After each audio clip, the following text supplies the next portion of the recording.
What's happening, folks? Week 18's in the book, and we're going to recap it tonight. All right, I'm just ready to get started. Let's do it. We're going to bring in the crew tonight. Obviously, we're going to start with the crew that comes in every week now. She's a national Hi, member, Adam. Miss Melissa. How are you?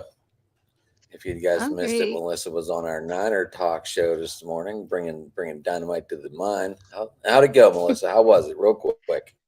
It was a lot of fun, and thankfully Evan was there to help us out. And now I can't wait to hear Evan go off about the Browns. So let's go. Right? Well, let's just there's Evan right there. Look at that smile coming in, ready to go. Hey everybody, long time no see. How's everybody How's doing? the lake house today, Ev? Oh, the lake house is great. It's like 45 degrees outside. No S word. We don't talk about that right now. Sun is out, so it's pretty good.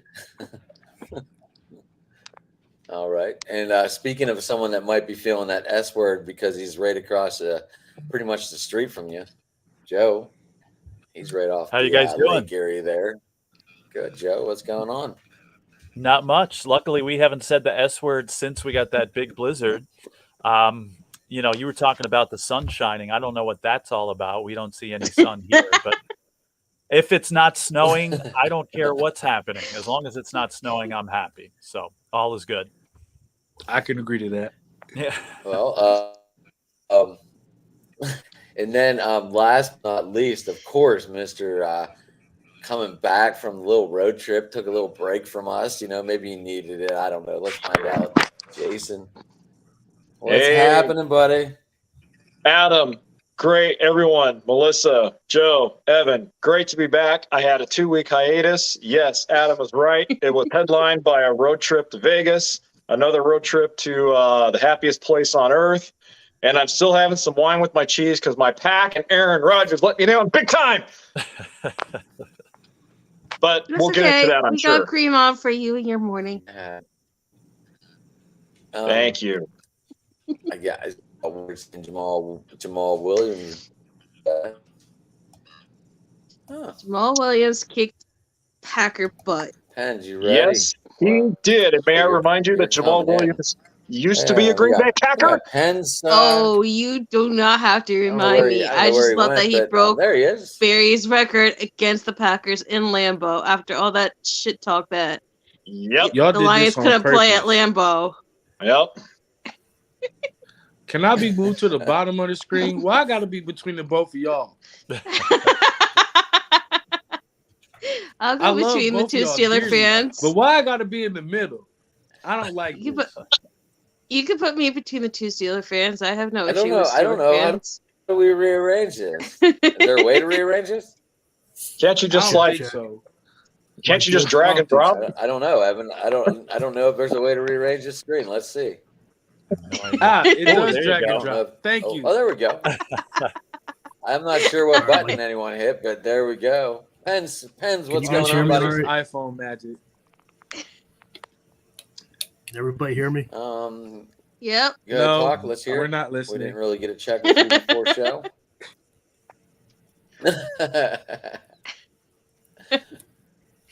Hi, Pens. All right, Polar Bear Express. What's going on, Pens? How are you? Good. All right. Trying to get stadium sucks. So is yours. Okay, let's go. Evan time. Well, one of them might be getting an AFC Championship game. So, Evan, I heard your field was being tossed around as a neutral site. I heard our field was too. So, yeah, I heard Pittsburgh's a neutral state. Your stadium sucks, and no one can pronounce the name. Anyway, it's not that hard. It's an ass for sure. There you go. I come to that filthy place a lot. At least I come to that filthy place at least 3 times a year, and most people can't get it right. Anyway, I have a big. We're going to start with Evan, and we're going to start with the Steelers and Browns first because Evan has to go. He's going to help his dad out tonight, going over to visit. Is he finally home? He comes home Saturday. I'm actually going over there to help get the old furniture out so that I can set up the new furniture so that it's easier for him to move around the house. Congratulations. Thank you.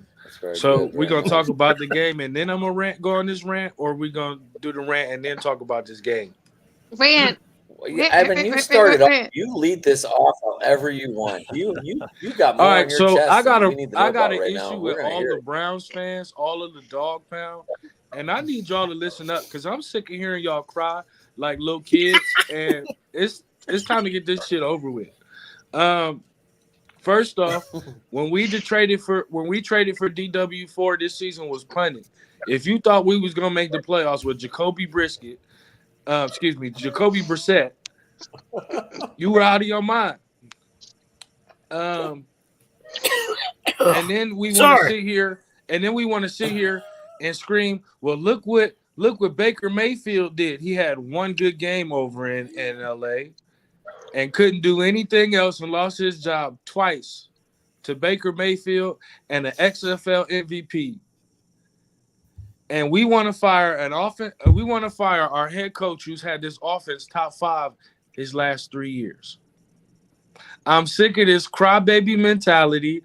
I'm sick of this fire the head coach after every 2 years. This has to change. If we want to be at the top of our division, if we want to be taken serious like every other team in our division, we have to do what they do. And that's stick it out with a coach when you got the right guy. Serious? What was that? What'd you say? Steelers are being taken serious? They being taken more serious than we are. Like, let's be serious. I'm a Browns fan. Keep the coach for 3 years. The last head coach to have a winning record besides Stefanski. Like, I really can't. Like, I remember us going 10-6, but I don't remember the head coach because guess what? He was fired the year after that. It was probably before. Like, we have to stop. You have the Bungles who had Marvin Lewis for 54 years and made it to the playoffs every year. Made it to the playoffs almost every year. And didn't do nothing else, but they stuck with him. Bill Cowher, who acts like he's not from Cleveland, doesn't have any history in Cleveland, even though he was a middle linebacker here, a special teams coach, and a cornerbacks coach for 4 years in coaching before going to Pittsburgh. He wasn't that good when he got over there. They stuck with him. Tomlin kind of rolled on the coattails of what he had, but to sustain it. Come on, you want to fire him? Adam, we go on, Evan. Every week. You want to fire him every week. I do. I still want him fired. Come on, man. Okay, thank you. And guess what? Whatever this bum's name is with the Bengals, what's his name? Zach Taylor. Yeah, that idiot. Zach Taylor. They wanted to fire him before last season, and they said no. And guess what? Oh my God. Got to the goddamn Super Bowl, and now they about to be back again. I need Browns fans to hold the right people accountable. That's Jimmy Haslam and Andrew Berry. Why? And this dumbass from Moneyball, D. Podesta, who don't know shit about football. Y'all let go of every person that y'all brought in with the dude that's in Detroit right now as a talent evaluator, John Dorsey, with Sheldon Richardson and Jarvis Landry and Olivier Vernon, and the list goes on. And yeah, those guys didn't always perform here. But when Baker Mayfield was clowning people about their contracts and the helmet fiasco, which I got a poster of, I got to show y'all that. That's a dope-ass poster. When he brought those together and handled that in the locker room, when Jarvis Landry got on guys about the way they practice and how it was contagious, I think he chose the wrong word there because that shit is hilarious. But we had players that held guys accountable. And the reason I'm going on this rant is because JJ3, a guy who doesn't know how to tackle a blade of grass, yet alone an offensive player this season, said that they needed a coach that helped motivate them on defense.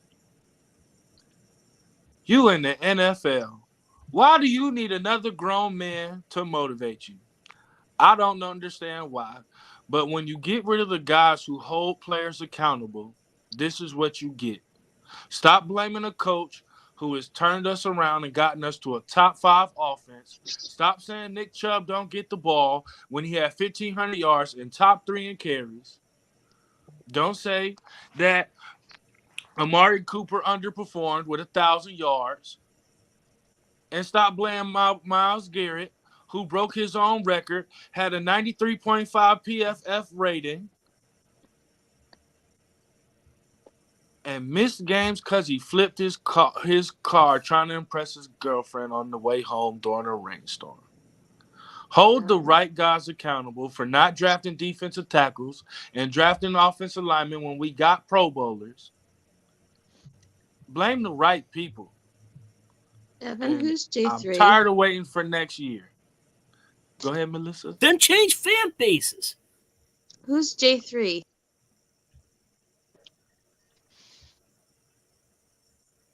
Who shouldn't be calling me right now was calling me. Say that again. Who's J3? John Johnson III, who was with the Rams. You could always change teams. We're always looking for more fans to join. I'm looking for who? He said you should become a Steeler fan. I'd rather root for Michigan before I root for y'all. Oh. I really would. I tried Penn's as a Michigan fan too. Yeah. Hey, what do you say, Evan? Jim Harbaugh. All right. People too. Oh yeah, that's funny as hell. How you finally saved your job by beating us 2 years in a row, and guess what? You got caught cheating. Yeah, I know. Hey, honestly, Evan? I wish Jim Harbaugh would have got caught cheating next year and not this year, so that we could get Ryan Day the hell up out of here. Cause he is. Ryan Day's gonna get a coaching job. Ryan Day is fucking terrible. He looks like a nutcracker in an Ohio State coaching uniform. They're the one. He can't recruit. He can't coach. He doesn't make adjustments. So he's terrible. Okay. Now let's go to this game. Evan, can I ask you a quick question? Yes. Thoughts on Clowney benching himself because he's unhappy and Joe Woods getting fired? Excuse my language to all the kids that's going to watch this, but Jadeveon Clowney could go trip down some steps. You about to sit here and tell me that you were upset and didn't want to come in except for third down because you were being put on a better offensive lineman than Myles Garrett?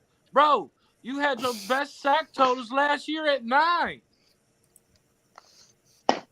You've been in the league longer than you've had amount of sacks. Bro, you done been with Frank Clark. You done been with the Legion of Boom.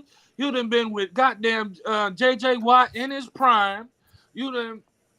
Where else? He was also on the Titans. He was with Jeffrey Simmons in that stacked defense that they had in Tennessee. You haven't lived up to anything you've done in your career. And he was a first pick overall. Bro, you gonna say, I don't have no problem with Myles, but why they keep giving him the easy stuff? What are you talking about? You couldn't beat Joe Woods out the door. And you got let out for a week early. Like, what? Like, bro, you serious? Melissa, that was your other question, too, wasn't it? Didn't I read you something about Joe Woods? See ya. He should have been gone before we made the playoffs. Oh, my God. I didn't understand why we gave him a chance when he was in goddamn Denver. Are you playing Madden now? Who the hell's in Tennessee? The Browns or the Steelers in the playoffs? You're talking about playoffs. We're not going to make the playoffs. That's true. That's true. The second you guys, the second I promise you that you signed Joe Woods, every single Niners fan threw a celebration dance. He was finally gone. Which is weird. Bay. Which is really weird that you say that because I've met Robert Saleh both times that he's come to Cleveland, and he's a really nice guy.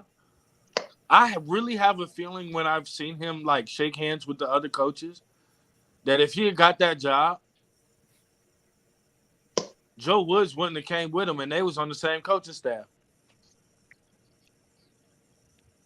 Joe Woods pissed off Richard Sherman, who practically benched himself.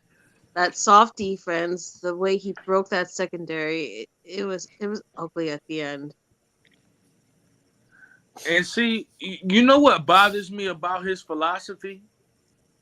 Is that it actually works. But the problem is, dumbass, you got to pick your own players. And you decided to pick corners at the top of the draft and go get defensive linemen at the end of the draft. What sense does that make if you're only rushing 4 guys? It depends on what 4 guys you're rushing. But look, if I got Myles Garrett and Jadeveon Clowney, I can still double team Myles Garrett instead of triple teaming. And not worry about you getting home if I got an average offensive line. Look at the Steelers. That's all they did this past week with a bum-ass quarterback, and they beat us by 2 touchdowns. Are you talking about Deshaun Watson? Are we making fun of Kenny Pickett again? Kenny Pickett is not taller than this cup right here. Look. Come on, bro. On this day, though, he stood taller than that cup. Look, Kenny Pickett is not going to be y'all quarterback in 2 years. Yeah, I promise you that. Anyway, because y'all not going to be able. What did Joe or Jason? What did you guys think of this game? That will get Caleb Williams. I can't beat that. What was said already, but I'm honestly not surprised. I don't really have much to say about it except I'm not that surprised of the result. JJ Watt is the only thing that deserves any credit. Oh, and Mike Tomlin. Not going to leave him out. I don't care what Adam say. Those two are the only two that deserve credit over there. I'm sorry, y'all. I'm going to be quiet now. It's y'all turn. You mean TJ Watt? JJ's the one that just retired with the Cardinals. Right. TJ Watt. He's getting his Watts confused. Although it's funny, as I'm watching this game, being on this show several weeks, I know how Adam feels about the Steelers and Tomlin, and that's all I kept thinking as I kept seeing this score. Here, what's Adam thinking right now? Here, kids. What's he thinking? That's what I kept thinking. Seriously, that was on my mind as Sunday's going on, seeing the scores of this game. Same. Absolutely same, Joe. It didn't help that Minkah Fitzpatrick came in right before the game started and said that we have to protect coaches never losing a season record. Like that was weird. Minkah, that's right. the thing you're standing on. Can I ask a question to the Steelers fans real quick? Go ahead. We want to hear. That's all I fucking care about. Do y'all think Minkah Fitzpatrick really lived up to what y'all thought y'all was gonna get? Fuck yeah. You gotta be bullshit. You really think that? Hell yeah, man. Led the team in interceptions. Led the team in interceptions. Was second in the team on tackling. Like this too, if he was on the Browns. I wouldn't want him, to be honest with you. Yeah, you would. Don't lie to us. No, I wouldn't. Yeah, you would. No, I wouldn't want Minkah Fitzpatrick. No. You gotta be kidding Y'all got me. one guy. Y'all got 2 guys on defense that I would want. Other than that, y'all defense is sorry to me. I can find better guys in the league. You need to get some head exam or something. I need to get who? You need to get a head exam or something. Because if you all I need from y'all is TJ and Cam. I put Cam right next to Myles Garrett and TJ on the other side. I don't need a secondary at all. Cam wouldn't know what to do in Cleveland. which is funny because he went to the greatest university of all time. But I'm not talking about Ohio State. I'm talking about the Browns. He had a it better is coach. what it is. He had a better coach. I knew he was past his prime when he started throwing that temper tantrum about everybody wanting black jerseys. Oh my God, bring that up. Jason, do you have any thoughts about this game? I pretty much agree with everybody else. I wasn't expecting the Browns to pull a rabbit out of their hat on this one. I wasn't expecting Deshaun Watson to go 20 for 25 for 350 yards and 4 touchdowns thrown in this one. The Steelers knew they had this one in the bag even before they took the field. You could tell, there were some things they did well, some things they didn't do well. But this pretty much turned out the way I thought it would. Whether or not Kenny Pickett remains to be the future quarterback for the Steelers, we'll have to see. I know everyone was raving about him and Pickens, not Pickett, but him and Pickens later towards the end of the year, because both he and Kenny had a good rapport going on there between quarterback and receiver. But, again, I wasn't expecting much out of Deshaun Watson. And, Evan, I'm actually going to take your side on something here, my friend, and that is the criticism of Deshaun Watson, the football player, not Deshaun Watson, the scumbag of a human being. I felt like everybody was expecting Watson to go out there and be Bernie Kosar reborn. The guy was only activated towards the end of the regular season. He only played, 3 or 4 games for the Browns during the regular season? 6 games, but he sat out 710 days. Thank you. So what I'm trying to point out is that how in the hell can the critics come out and expect Deshaun Watson to lead the Browns to postseason glory or even a big win over the Steelers if this guy hasn't even played he hasn't even played barely 2 years. I think he's been out of the league for almost 2 years because of suspension. So, So get off your freaking high horses, people. Quit blaming Deshaun Watson, the football player. If you want to blame Deshaun Watson, the person, fine, go ahead. But don't blame Watson, the football player, because he's been out of football for almost 2 years. But again, this game is what I thought it would be. Wasn't a blowout. I knew Steelers were going to win, hands down. I appreciate that, Jay. I really do. Thank you. Evan, I do have one question on the actual game Watson, itself. The football player. What happened with that Nick Chubb 2-yard touchdown? Because that just felt like they didn't even cover him or think about covering him on that play. I'm trying to think of the touchdown you're talking about. Are you talking about the Nick Harris touchdown? The little 2-yard dump off pass to Nick Chubb. Oh, I wouldn't cover. Look, I love Nick Chubb, but I'm not covering him out the backfield. Because if the ball is not thrown high, he's dropping it. And if it is thrown high and somebody comes up and throws an arm out there, it's a drop. Okay. But, I mean, it's something that he's going to have to get better with in the offseason because without Kareem Hunt, who I feel like lost a step, and not really knowing what we're going to get with Jerome Ford just yet because we haven't seen him in the offense. I think that's something he's going to have to improve.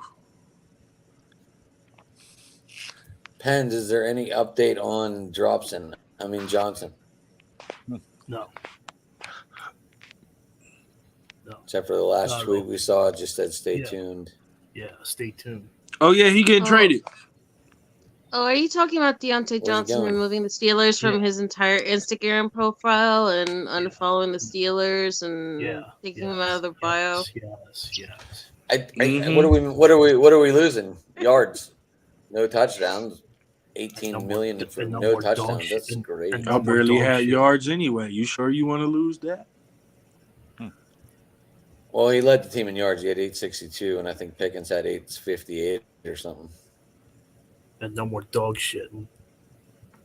Wait, he had how many yards? Maybe no more drops in 862, I think, is what I don't know. Dog, y'all can't afford to lose that.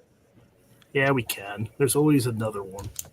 Yeah, we can. I don't know. I kind of enjoyed watching Connor Hayward recently. I still have my stats up here. I'm looking. Hold on. Connor Hayward's a rookie this year for you guys, right? Yes. Yeah. Connor Haywood? Yeah. Yeah. Tight end. Is it just me or the two guys in the top corners? Any other thought? I don't know why they're frustrated and what this long reach playoffs. You were 2 minutes away from the playoffs. I mean, they didn't get there, but I mean, if they got there, can we ask an honest question? And I'll take my hate for the Steelers out of the way. If y'all made it, does anybody here think they really would have did anything? I do. Second round. I do. Second round. I think this year we would have got that one win. I think this year we would have beat the Bills. Hold on, Evan. The way they were coming in, they were on a 4-game winning streak after the bye. Right. And then with the Bills, the way they've been playing. Wait. Hold on. Y'all playing the Bills like Buffalo Bills?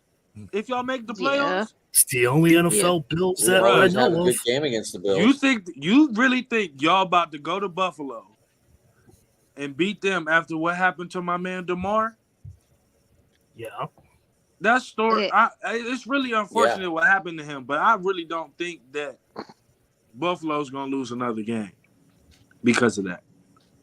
Okay, I don't think that the Steelers would have beaten I'm not making the Bills right now, in Buffalo. I think this would have been a hell of a game on Sunday. It would have been a lot closer than it would have been in Buffalo in week 2 or 3, whatever it was that we played them.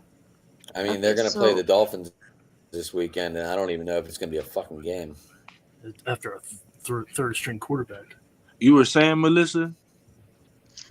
I was trying to say I don't think that they would have beaten Buffalo because I think Buffalo is going to at least make the AFC Championship game, if not the divisional round. But I think the Steelers game would have been far more interesting than Miami Dolphins with Tyreek Hill getting hurt and Skylar Thompson being their one and only quarterback right now. So we would have put up more of a fight than the Dolphins. I agree. I would have preferred the Steelers over the Dolphins, quite honestly. Stupid Flacco. Something we do. Oh yeah, blame Flacco. We couldn't beat the fucking Jets. We couldn't beat the Patriots. Like we said on our show, if we would have beat anyone in the AFC this year, AFC East, we would have been in these playoffs. Exactly. But that was it for both. That was it for both of us. Right, the AFC East killed us. Is anybody else going real quick so we can Any get more their thoughts games on before this? they leave? Nope. What's that? What are we going to do next? I was going to ask if Jason and Joe has to go soon so we can cover their games while they're here. I'm going to have to leave at 8, my time. Joe's got to go at 10:15. Jason, are you sticking around for a little bit? I'll be here until 8 o'clock my time. Cool. So about another hour and 20 minutes. Sweet. Yeah. All right, we got time. Any more thoughts on this game? Any more? Yeah, fuck the Steelers. I think Evan's in shock right now because people think Pittsburgh would have put up a fight in the playoffs against the Buffalo Bills next week. You're used to the split series, but you still keep going. Dog, we could sweep y'all for like 3 seasons. I'm still going to hate y'all. Don't be like the Cowboys now. Come on now. Y'all are my Cowboys. Yeah. I hate y'all. I will never like you guys. Ever. Y'all have the same chant as we do. Y'all people act the same as we do. Y'all city looks like ours. Like I genuinely just hate the Steelers. I thought you guys all hated the Bengals. No. We do hate the Bengals. Adam and I do, but down there hates the Steelers. Apparently Evan loves the Bengals now. I don't like the Bengals. I like to talk about that shitty practice field they got under the freeway.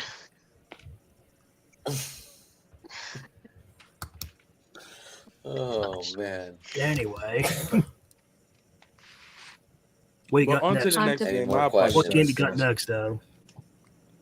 Joe, it's all good. It's all good. It's all good. Ev. It's all good. That's why we're here. We're here to talk sports and get it off our chest and feel better. Evan sure has a lot on his chest. So on to Buffalo. I can't wait. We're gonna get a Brown show from Evan, the Lake show. Ev, you got any clue on when you want to do this or anything? I thought we agreed to next week when we can get everybody on there. That was the AFC North. Oh, you just want like a regular Browns show? Yeah, I thought you were going to try and close it out. Yeah. If I don't end up going to Buffalo this weekend, I could do it this weekend. But if not, I'm gonna do it on Monday. Oh, you going to the game? Yeah. Look, you could meet up with Joe. He's probably going. You going to the game, Joe? No, I will not be there. I have other plans, and I'm watching it somewhere else. But that's awesome that you get to check it out here. Y'all got the second best stadium in the NFL in my mind, but you know. Who's number one? Me personally, Atlanta. But that's because out of the stadiums I've been to, Atlanta is just super nice. But like when you go, it's Highmark still, right? Atlanta. Oh yeah, the Buffalo is. Yeah. When you go to Highmark Stadium, it's just something about it.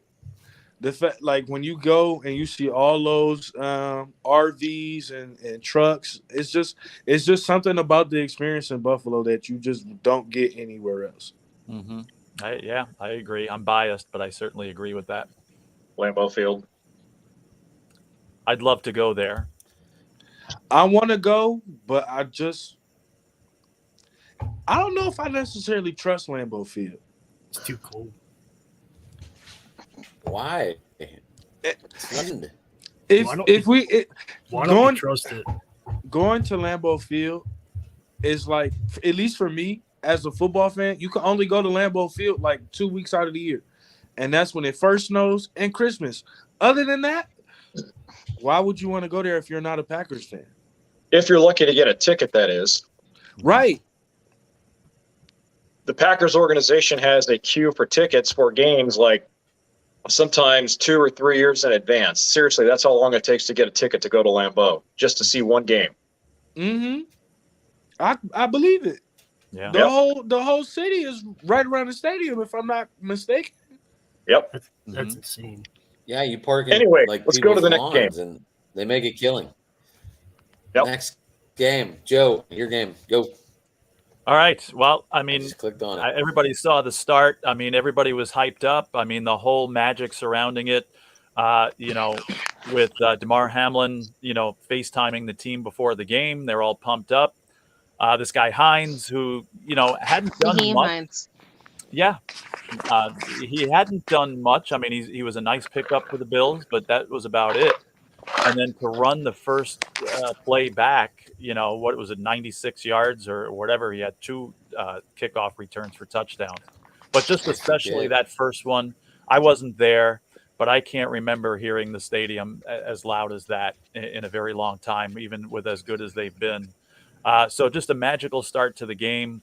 Of course, we thought they were going to run away with it. The Patriots, fought well. In fact, we were a little nervous for a little bit in the middle of that because I believe it was fourth quarter. Patriots still had a lead in the game, if my memory's right. But, Bills got it done. And, number 2 seed.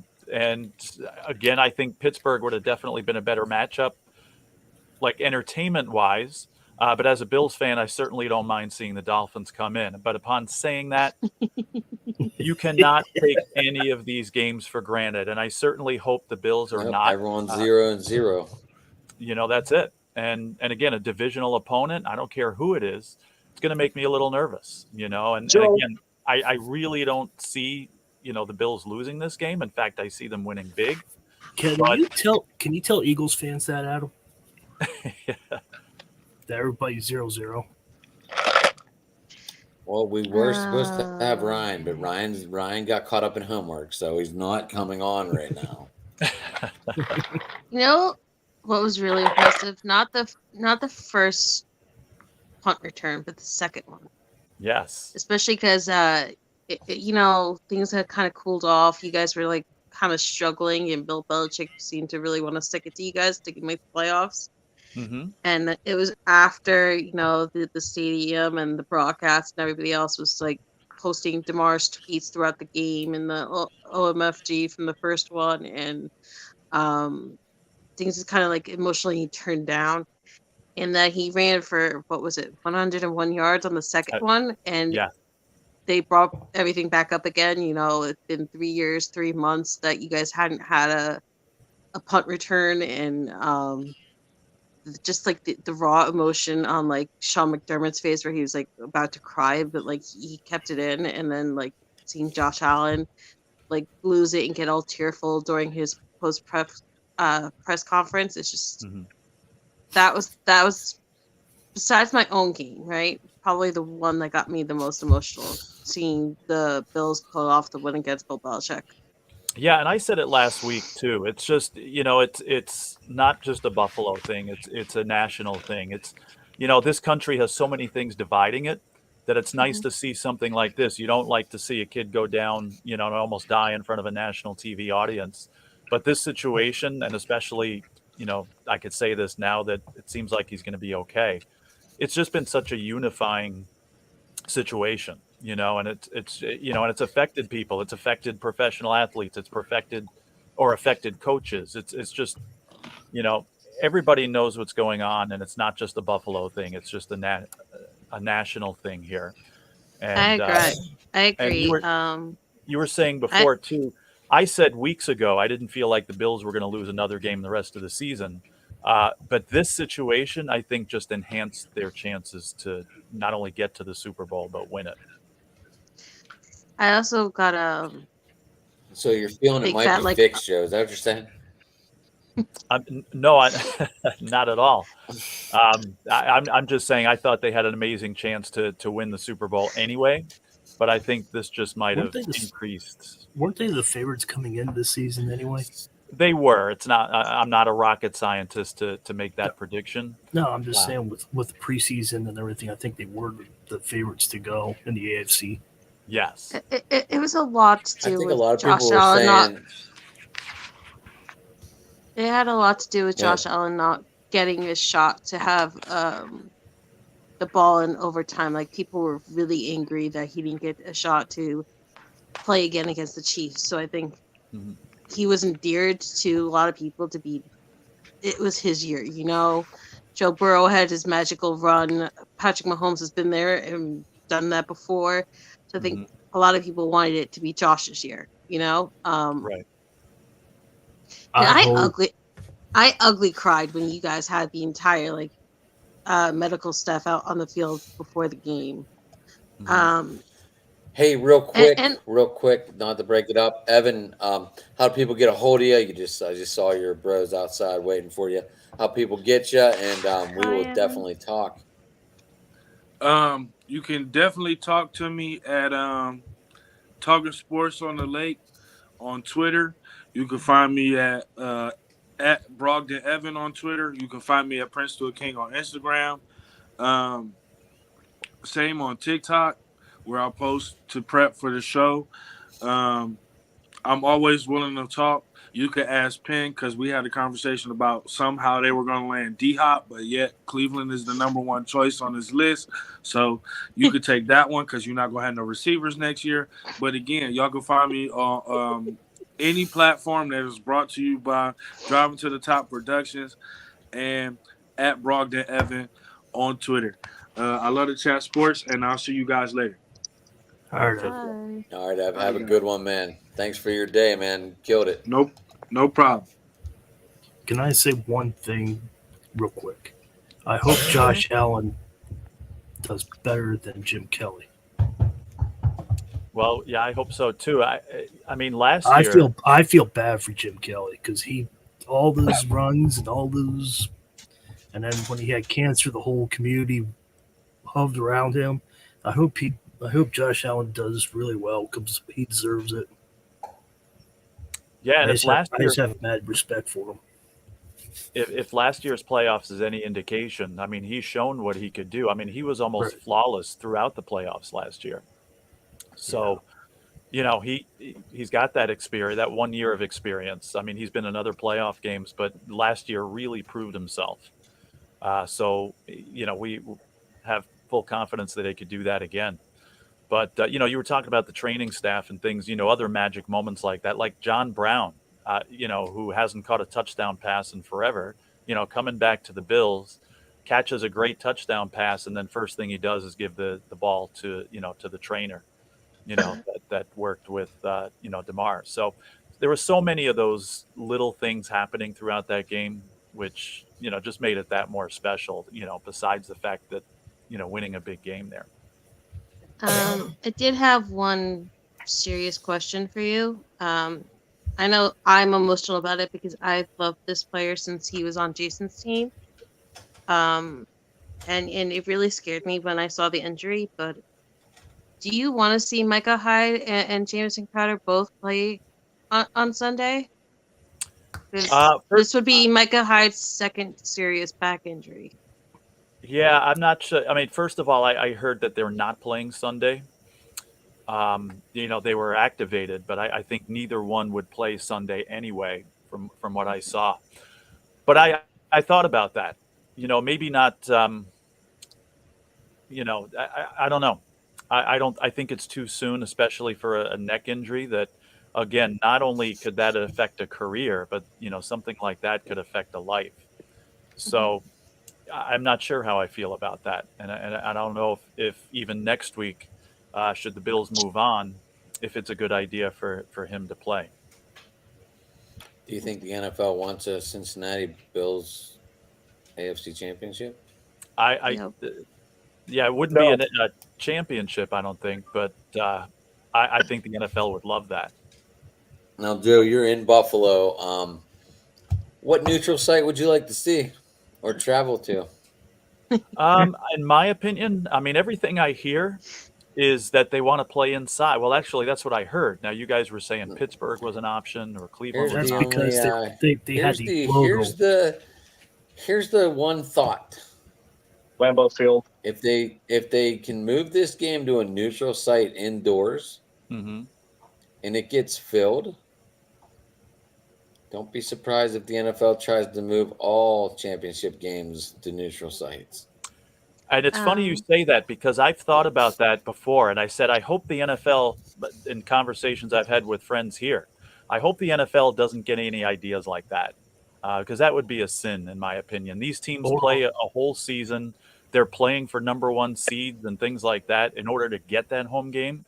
And that's a special thing that sometimes, comes once in forever, I hope and pray that the NFL never even thinks about that.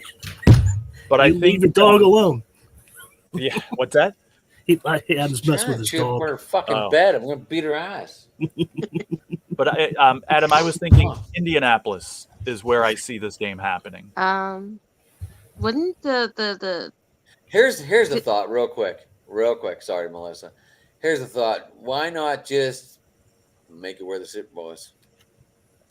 I certainly, it really doesn't matter to me. Run both games on Sunday, or maybe a Saturday Sunday combo. Run them both in the where the Super Bowl is. I think Saturday Sunday combo would be better. Let that city make a shit ton of money for the month. I never want to see that. Me neither. But I'm just saying, if they're going to move the neutral sites, go ahead and ask your question, and I got to top that. Well, I got a question after that. Correct me if I'm wrong, but whenever Buffalo Bills have to be moved due to the snow and the 75 inches and stuff, don't you guys normally go across the lake to Detroit and play indoors there? So wouldn't that be like an obvious kind of indoor venue, especially since Detroit was so good this year and the fans were like this close to out being in the playoffs themselves? Like, that makes sense to me as a neutral site to put the game. But it's got to be. So if Kansas City gets the 1 seed, where do you move it then? You got to move it closer to both, right? Detroit would not be the neutral site. Well, the only problem with that is the Bills have played 2 games there this year, so they might see that as an unfair advantage for them. Okay. I was thinking that too, but I don't think they would do that just because the Bills have already played a couple of games there. Pens, you had questions? Yeah, and I want John to answer this question since he's been quiet. And I want everybody. You mean Jason?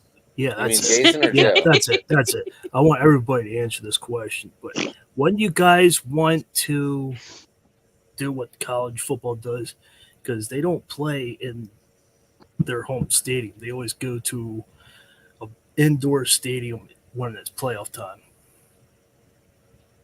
Not always. Don't you go to the Rose Bowl? I'm talking about the playoffs. I'm not talking about bowl games. I would lose a lot of interest. I'm being honest. I would lose a lot of interest in the NFL playoffs if that ever happened. Okay. There'd be no way too. What fun does that be? Being a fan, you want to see the AFC or NFC championship game in your home stadium if you're the one seed, the higher seed. Yeah. That's why you play the whole season. Right. That's right. Yeah, that's part of the allure. Play the whole season to play your home games. Yeah, that's part of the allure of being a football fan this time of year. Is that if you're the fan of a team in the playoffs, regardless of whether you're the one seed or whether you're a wild card, and you have the ability to play at home in front of your fans, you do it. I think that's part of the allure of being an NFL fan this time of year. If the NFL is going to reward you for having home field advantage, regardless of what your record is, then why automatically take that away from them? And if you're going to do that in the NFL, then you might as well do that in Major League Baseball and the NBA as well, because MLB and NBA handle their playoffs the same way. Teams with the best records get home court advantage. But that's neither here nor there. But I just think, for me as a fan, I agree with everybody else. I like the allure of having that home field advantage there. I would tune out if we had neutral sites for every single round of playoffs. Yeah, because half the time I want to watch a game for that reason. I wouldn't watch a 49ers playoff game if it was played somewhere else in the Rose Bowl. But I'll watch it because, I want to see a crowd into a game. If there's a game being played at a place, I'm trying to think, Cincinnati, or a place that hasn't had play. Well, they just had one last year. But if somebody's playing a home playoff game for the first time in forever, that's exciting to me. I want to see that. I want to see the fan excitement. Whereas a game like that was played. No, the only reason I brought that up is because college is doing well with it. That's what I'm saying. No, I'm adamantly against it. Yeah, I'm against it too, but I'm just saying college is doing fine with it. So I don't know what you guys thought about it. So I agree with everybody, but I have also a reason why I would never want that to happen. And correct me if I'm wrong, but most indoor stadiums, especially up north, have turfs, right? And as a Niner fan, especially, I've seen some horrendous injuries, especially at MetLife, which I know is an outdoor stadium, but still a turf field. And I saw gruesome ACL injuries. I've seen a bunch of crazy ass injuries. Even JC Horn has had 2 knee injuries on his own home turf in Carolina. So the idea of moving everything indoors on turfs scares the living daylights out of me, because not only are you robbing the fans of the city of their playoff berths, but then you're also putting these players at a greater risk because you're moving them into worse conditions that may cause more injuries that will cost them not only that playoff run, but then the beginning of the next year.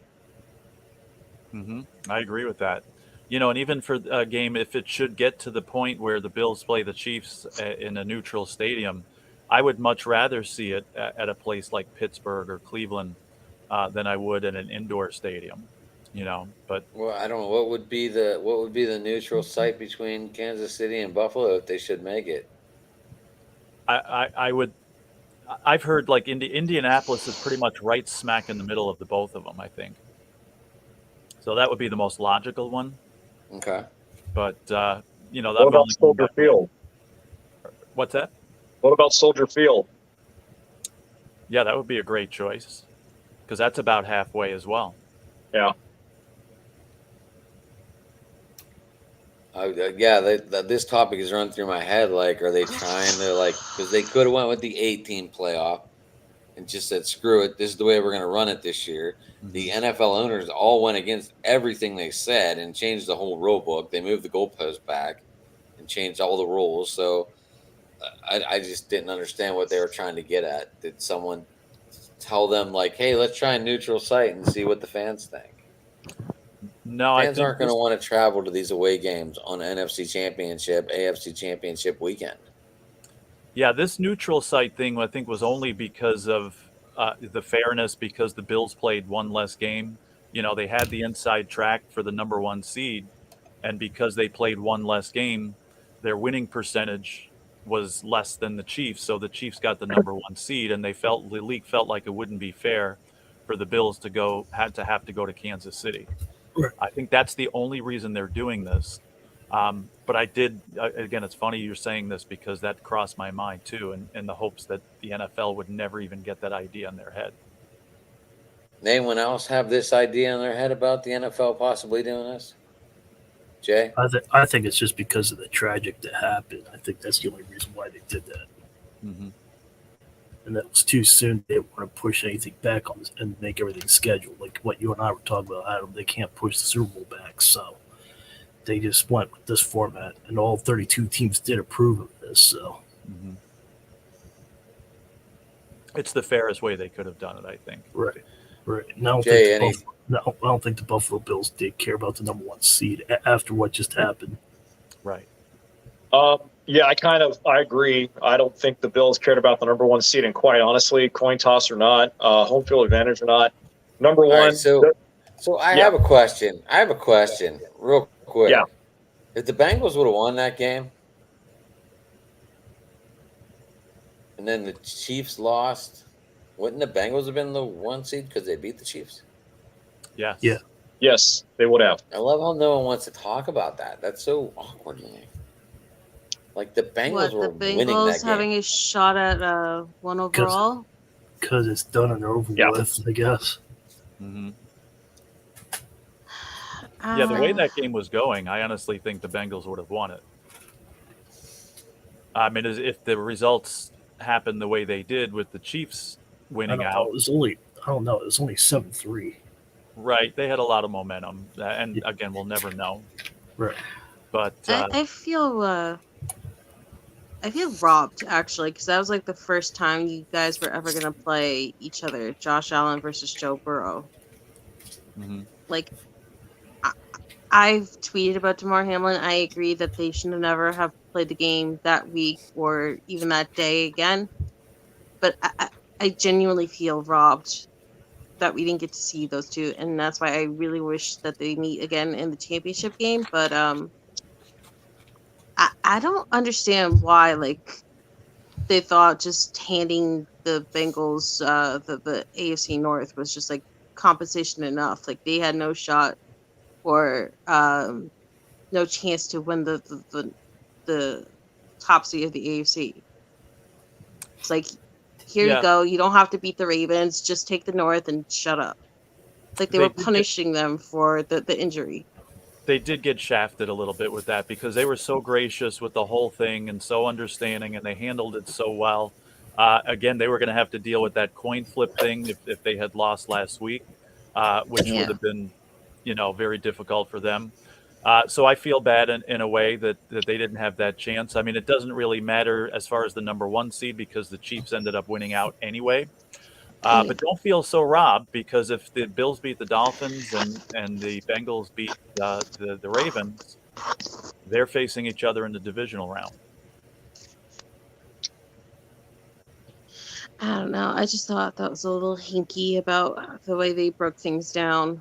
Like, we're going to give you the North, but if you do lose this game, we're going to do a coin toss to see if it's going to still be in Baltimore, and then you don't even have a chance if everyone loses out to get the first seed. It's really, really weird and hinky, like a real weird NFL-y thing to do. Right.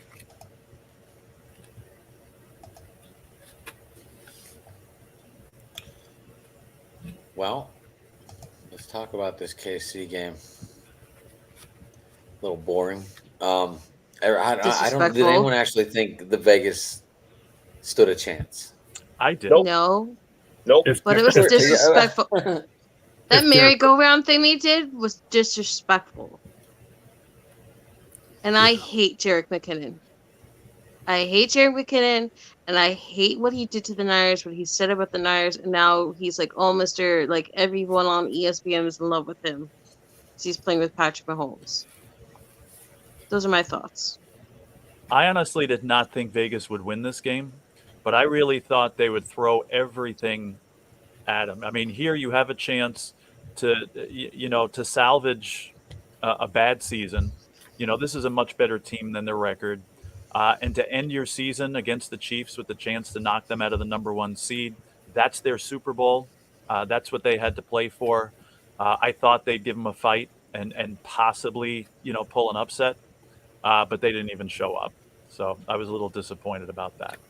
If Derek Carr played, it probably would have been closer. Probably. I think Derek Carr's done. Derek Carr's ending up in Indianapolis, I believe. Yeah, Jay, you were in Vegas, not for the game, but did you get to go see the stadium, tour it or anything? Yeah, I've been in the stadium twice this season, and it's a big stadium. It's very impressive. It's a great place to see a football game, regardless of where you're sitting. And I got to tell you, Mark Davis came out early. I think it was like towards the middle of last week, and was bitching and complaining about how there's more away team fans at his Raiders games than there are home team fans. Well, your team is in Las Vegas, Mark. It's one of the top travel destination places in the United States, you lug nut. Think about it. But at any rate, yeah, I've been there. It's an impressive stadium. As far as this game is concerned, I agree with everybody else. No way in God's good green earth where the Raiders going to win this game. And Josh McDaniels, once again, just proved why he's one of the most overrated geniuses in the NFL right now. This guy does not deserve to be a head coach. This guy should not be a head coach. He has no idea how to call an offensive game as a head coach. And before you even start telling me he's a genius of an offensive coordinator with the New England Patriots, just stop right there. I don't want to hear it. McDaniels is overrated, a 3-syllable word. He does not deserve to be a head coach, and he proved it. And more importantly, aside from calling plays, McDaniels proved another thing. He does not know how to unify a team. He didn't have the locker room. He wasn't able to find a way to mesh with Derek Carr and get him to work. He wasn't able to find a way. And even though Davante Adams put up solid numbers, he's going to the Pro Bowl again, and he's going to be taking place in the Parcheesi skills competition or whatever they're going to do. The flag game, buddy. Even though Davante had a solid year, again, no way were the Raiders going to win this one. As for the Chiefs, Patrick Mahomes just cemented his MVP trophy. Give it to him now. Everybody else, thank you for participating. Big win for Kansas City. They're going with a lot of momentum on their way towards another AFC title game and another possible Super Bowl appearance. I think Jalen Hurts gets MVP, though. Patrick Mahomes. Why the hell is Joe Burrow not even in discussion with most people for MVP? Because Joe Burrow is not as outspoken. The way that he kept that team running without Joe Mixon, without Jamar Chase, the way that he stood in there and took a beating of all beatings while Collins and the rest of them figured out how to be an offensive line together.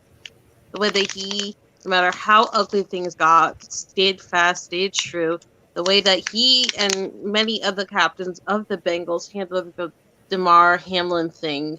The way that he was there for Josh Allen as he was falling apart and crying on the field.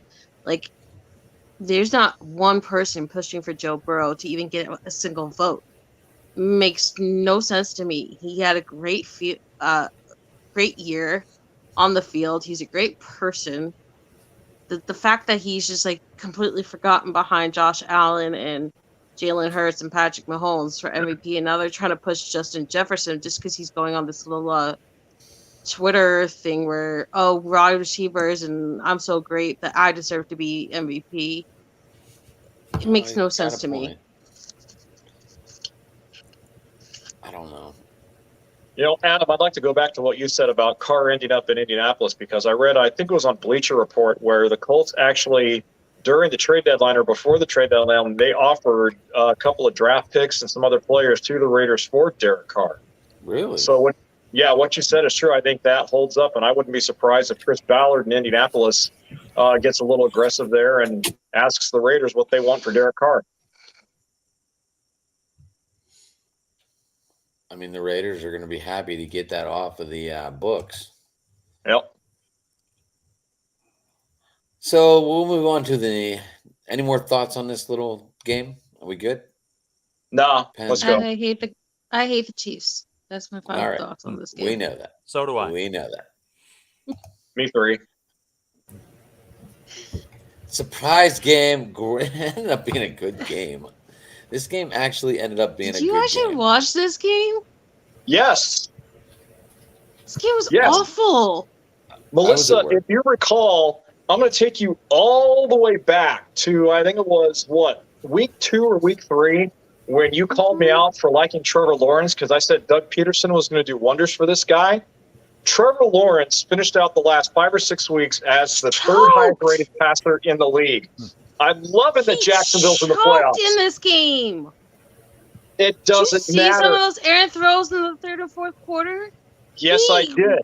But almost like single-handedly gave away this game. I've also seen a lot of the touchdown passes he's thrown ever since he was Doug Peterson became coach. And I'm telling you, look, I'm not saying Trevor Lawrence is going to be the second coming of your boy out there, Brock Purdy in San Francisco.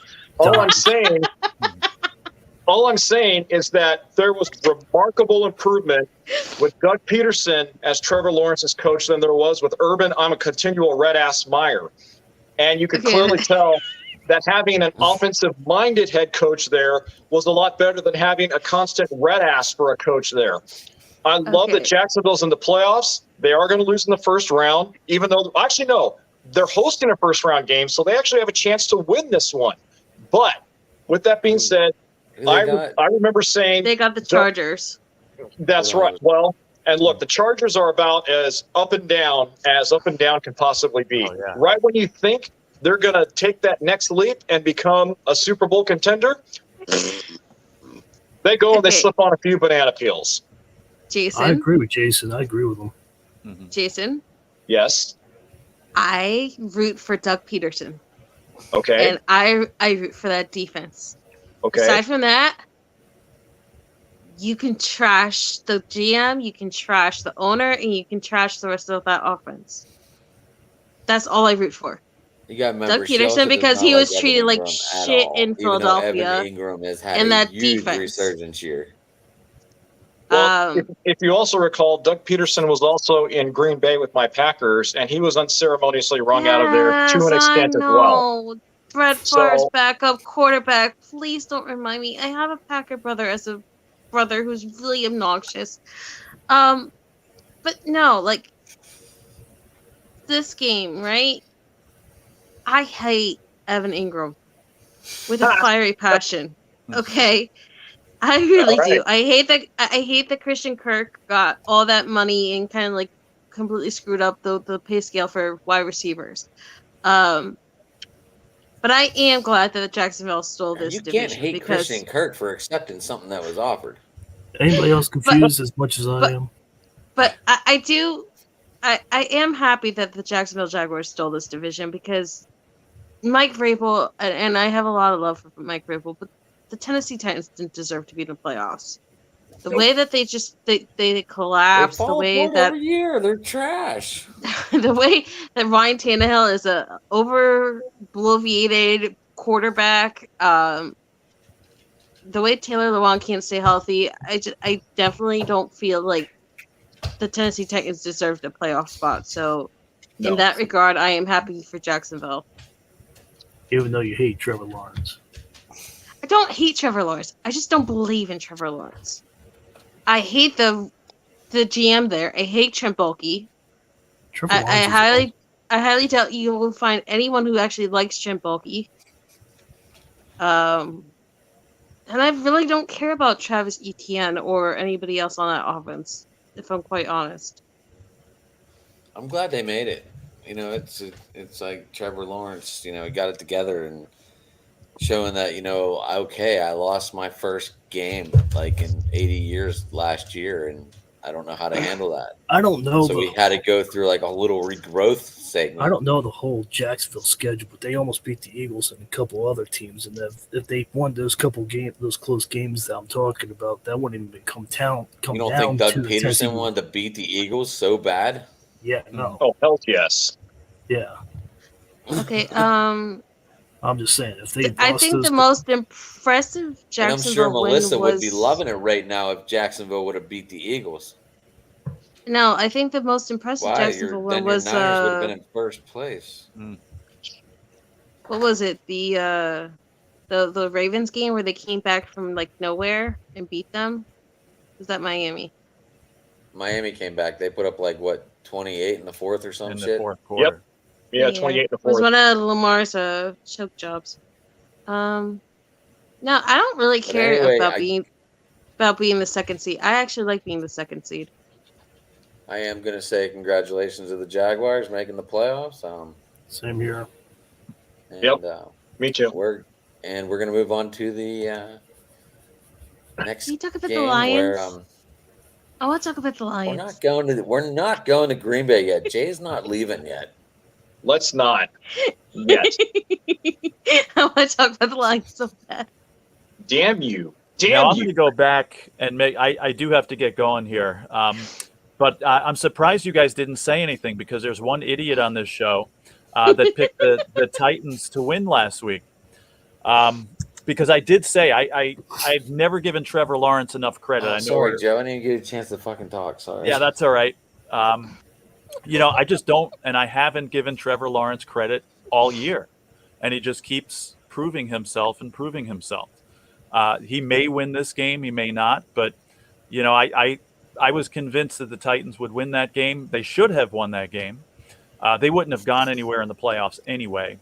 But again, give Trevor Lawrence credit for, again, I haven't been doing that all year. I've been betting against him all year, and he just continues to take, positive steps. So, I think they're going to. Joe, can we get you for one more game? One more game. All right, you got it. So I want to talk about this game right here. Win and you get fired. Let's actually let Joe go first. All right. I was in shock with this, and I'm still in shock that you're not hearing more about this. I mean, to me, this is why you play the games, to win. I despise when teams tank and play for draft picks. So I love this decision, but I'm just very surprised that more people aren't saying, like, what is he, crazy? Like, what? I don't think that's why Lovie Smith got fired, but I wouldn't be surprised if it is. I love it. You play to win. Doesn't matter, draft picks, whatever, you play to win. Love the decision, and glad it came out this way. Jay. Oh, boy. I don't know whether to laugh or whether to cry at the outcome of this game because, honestly, both of these teams are crap all across the board. And then to add insult to injury, you have the Colts GM, Chris Ballard, coming out and basically trying to shove all the blame in his face, saying, it's my fault, I'm sorry, I didn't field a more competitive team, whatever. But this game, look, Lovie getting fired, I thought he got the shaft.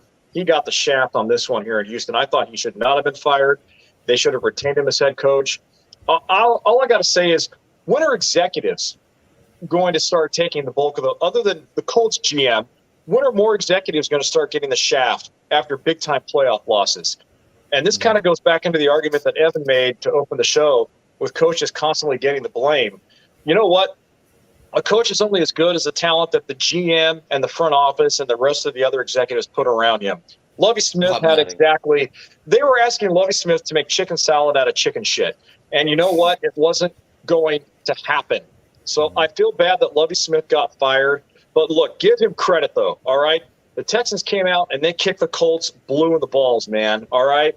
This was a big FU to not only the Colts, but to the Texans ownership, as if to say, all right, you know what? You guys want that first overall pick in the draft? F you. My name's Lovie Smith. I'm a competitor. I'm not going down that easy. And if you're going to fire me, I'm not going out quietly. So congratulations to the Texans for winning your second game of the season. You guys deserved it. That's great. Yep. Penn's thoughts. Did you know Jeff Saturday still has a coach job and Lovie Smith don't? Raheem Morris has got an interview on Friday. Good for Raheem. He probably won't get hired. Yeah, no, I'm just saying Jeff Saturday still has a job. That's despicable. Mm-hmm.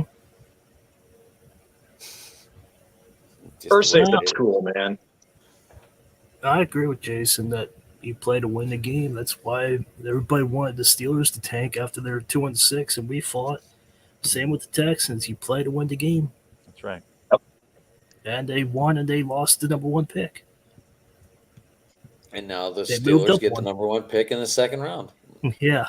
Thank you, Chicago. For a guy that absolutely sucks. Yeah. Melissa, thoughts? So I paid attention a lot to this because I kind of root for underdogs, and Texans were one of my underdogs that I can't help but root for. So there was a rumor, and I don't know if it's true or not, that Lovie knew that he was one and done. That he was like David Culley the year before him, where they just wanted to hire someone to say, "Oh, look, we have a color coach. We have someone who's been in the league for a while. It's a respectable hire, and then we'll move on to the next guy, right?" And that's why I think DeMeco Ryans my defensive coordinator, and a lot of other people are wary of actually interviewing there because they know the kind of reputations the Texans have right now. Can't say as I blame them. But as for this game, I thought it was really weird because it felt like a couple weeks ago, Damian Pierce and I think their other rookie on their offensive line were both benched and put on IR with non-serious injuries or phantom injuries just because they wanted to tank so badly. And when Levy got them to almost beat the Titans and the Cowboys, it felt like they were really putting the clamps on him. So this past game, he's like, I know I'm going to get fired. I'm not going to make it through the week. And when he went for that 2-point conversion, I think I nearly broke my voice box because I was screaming so hard for him because that was the biggest screw job I've ever seen an organization try to do to a coach since Nathan Peterman was forced to Nate Sudfeld was forced to play for the Philadelphia Eagles against the Giants a couple of years ago when Doug Peterson was told, you have to throw this game. So I am happy for Lovie Smith. I hate that his last opportunity probably in the NFL ended the way it did, but I'm glad that he got to go out on his own terms and prove to everyone that he is still a coach that can win, who can still make the most out of his situation and to defy the god-awfulness that is the top echelon of the Texas organization.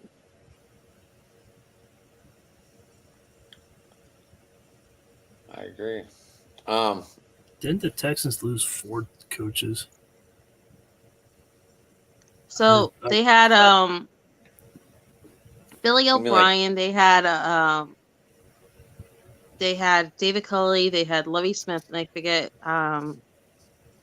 who was the 4th guy, but they went through like 4 coaches in the last 4 years. And that's not good for any organization.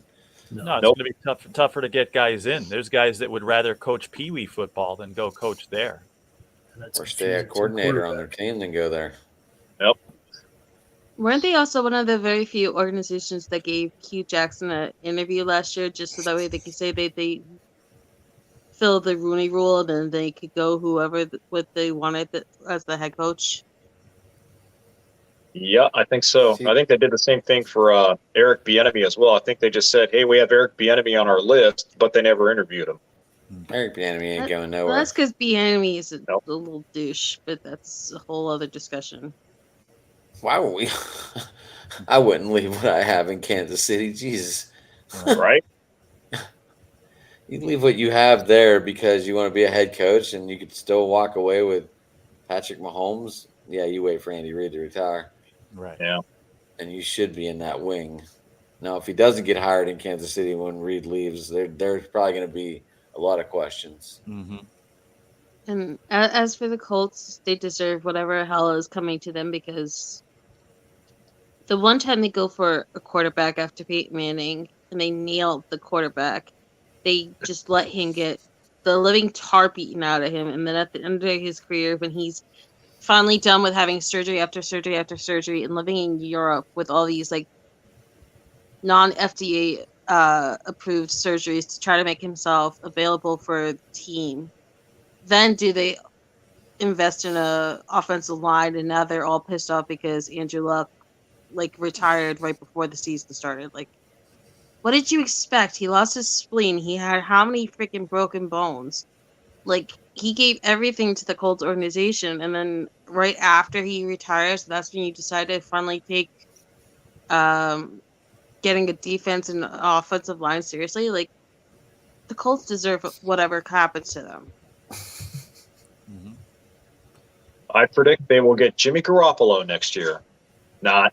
And I will be happy to watch him and DeForest Buckner go at it on the sideline and mollywop each other. I bet you will. They could have Mason Rudolph, too. Mason Rudolph. God dang. Thought I was going to make it through a show without hearing that damn name. I'm just saying. I have to hear Jimmy Garoppolo. I'm glad someone brought up Rudolph. Joe, thank you. Thank you. I always enjoy it. It's great Joe. talking with you guys. Hopefully we'll do it again soon.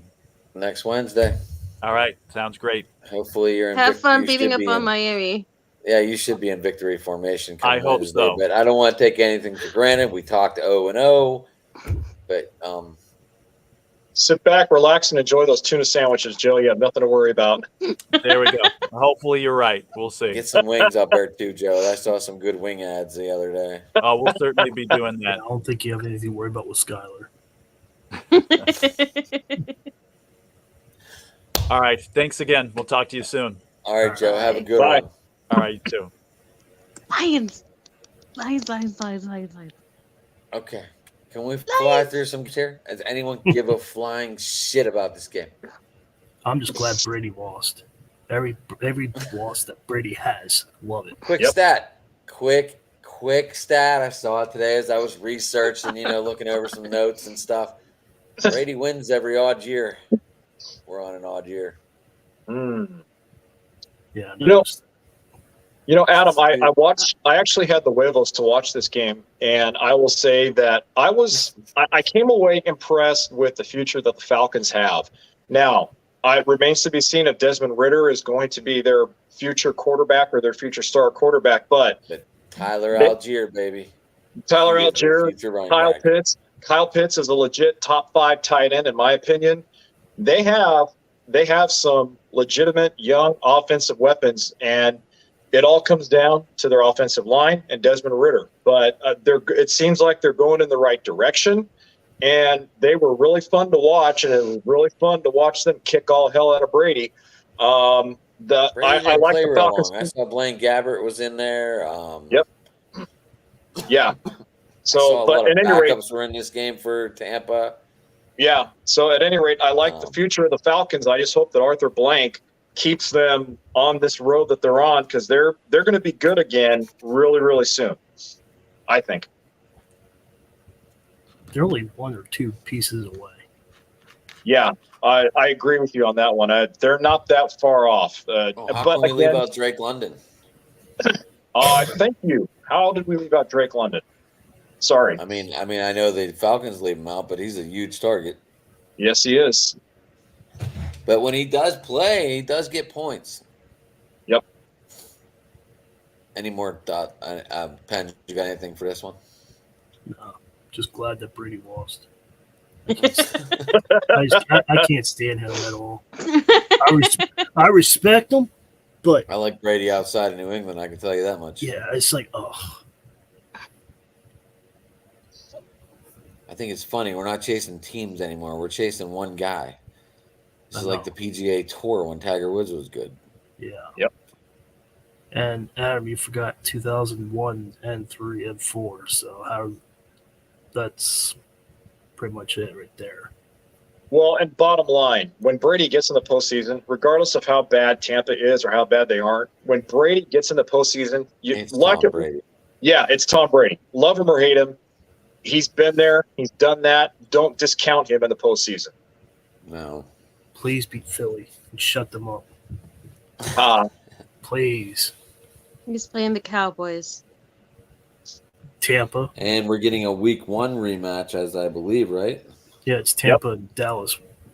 It's if Dak would just stop throwing all these damn pick sixes, man, it would be a whole lot better. Ain't wrong. So the winner of this game pretty much goes to the winner of the Niners and Seahawks, right? Yeah. Yep. Or do they reseed, right? If awkward things happen. Yep. The only way that the winner of Tampa Cowboys doesn't face the Niners is if the Vikings beat the Giants. Because then the Vikings automatically go up against the second seed. Which will happen. As for my thoughts of Tom Brady, I'm glad he lost because that's just a fun thing to always see. Mm-hmm. Next game. Not surprised. Anyone surprised? Nope. Yay, Alexander Madison had a touchdown. The rest of it I don't care about. All right. That's a great game right there, guys. Yeah, great recap.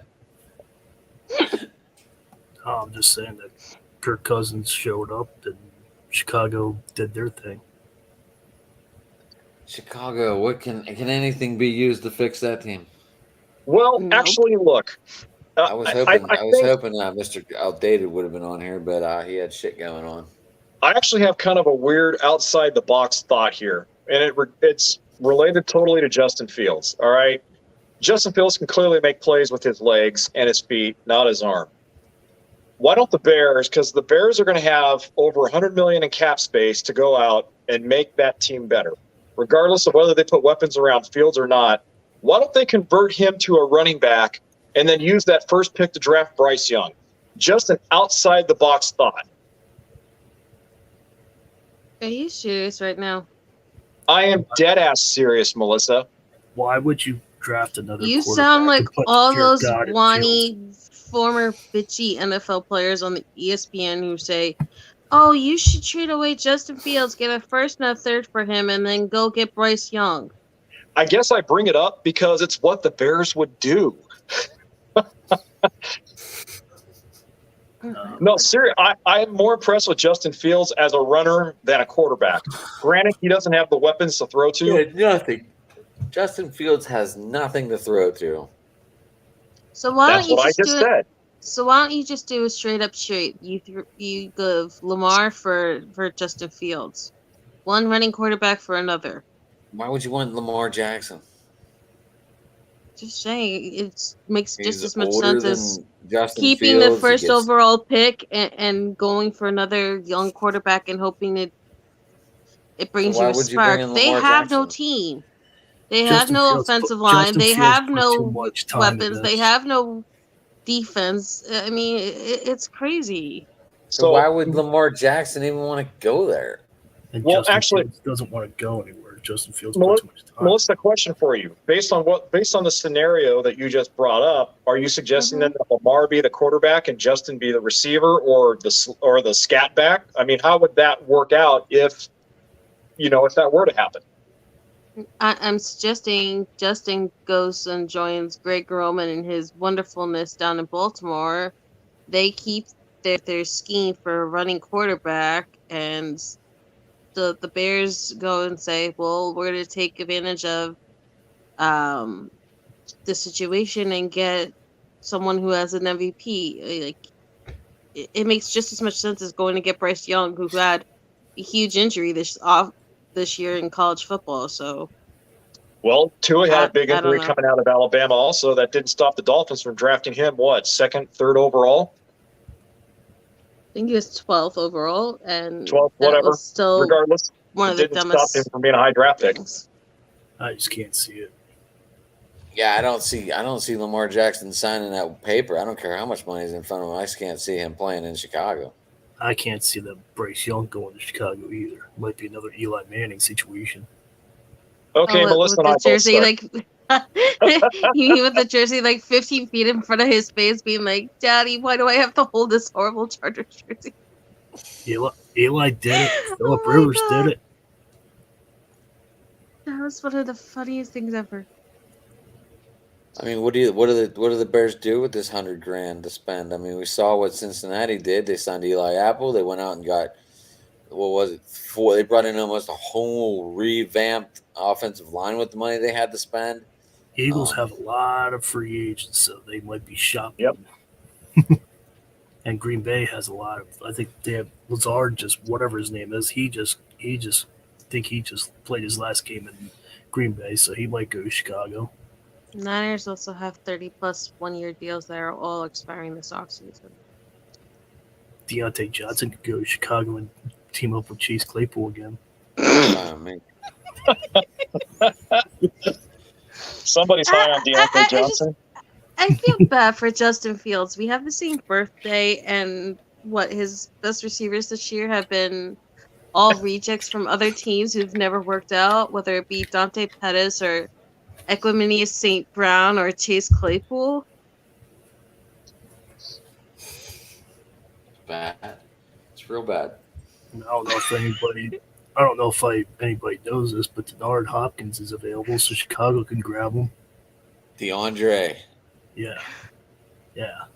But he's available. But he's injury prone. I know. He's a knucklehead. I know. I'm just saying Chicago might grab him.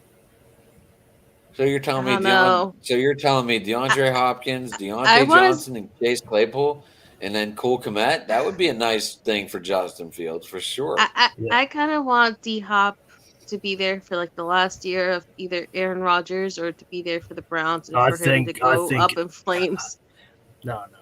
What Adam saw on Sunday, I think that was the last you're going to see of Aaron Rodgers.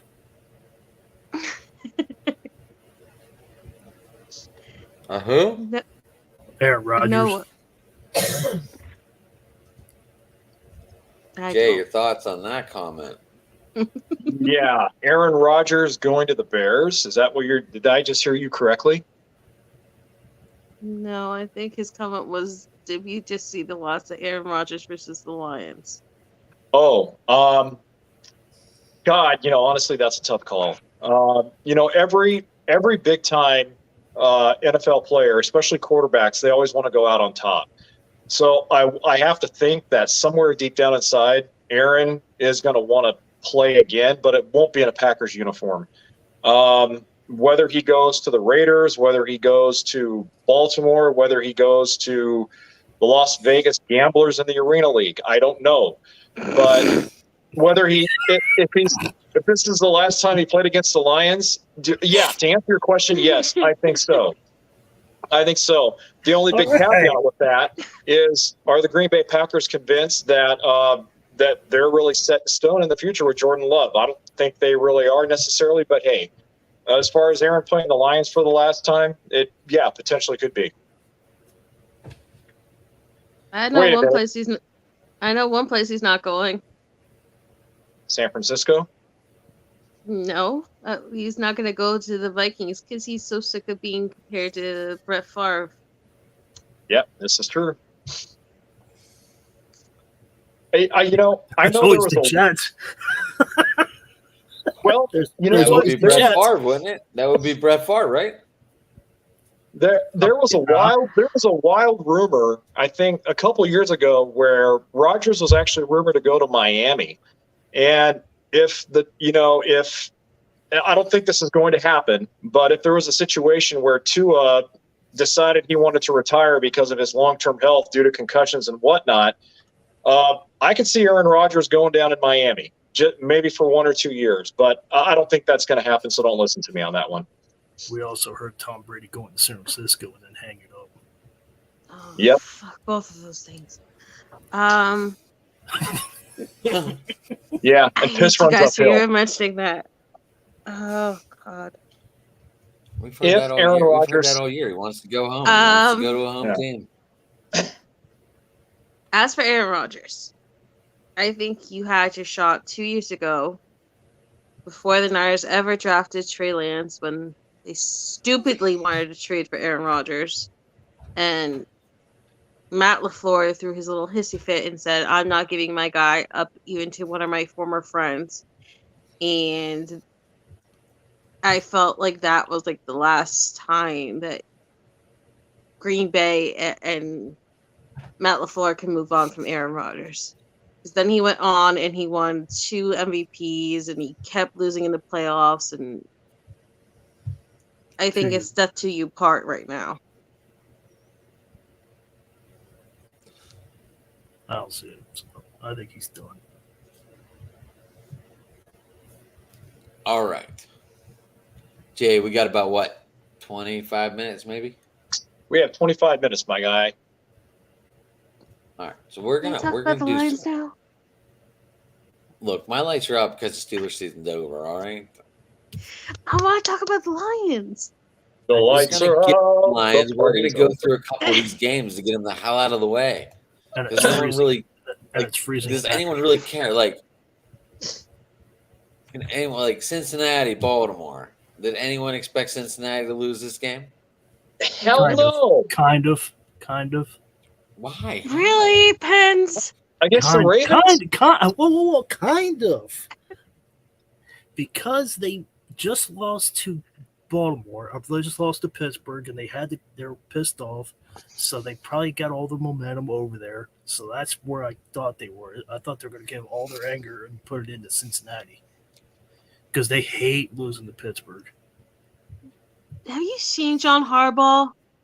He looks like a guy on death row right now. He has like no energy. I know. I understand that. I'm just saying that they don't want Cincinnati to get the division.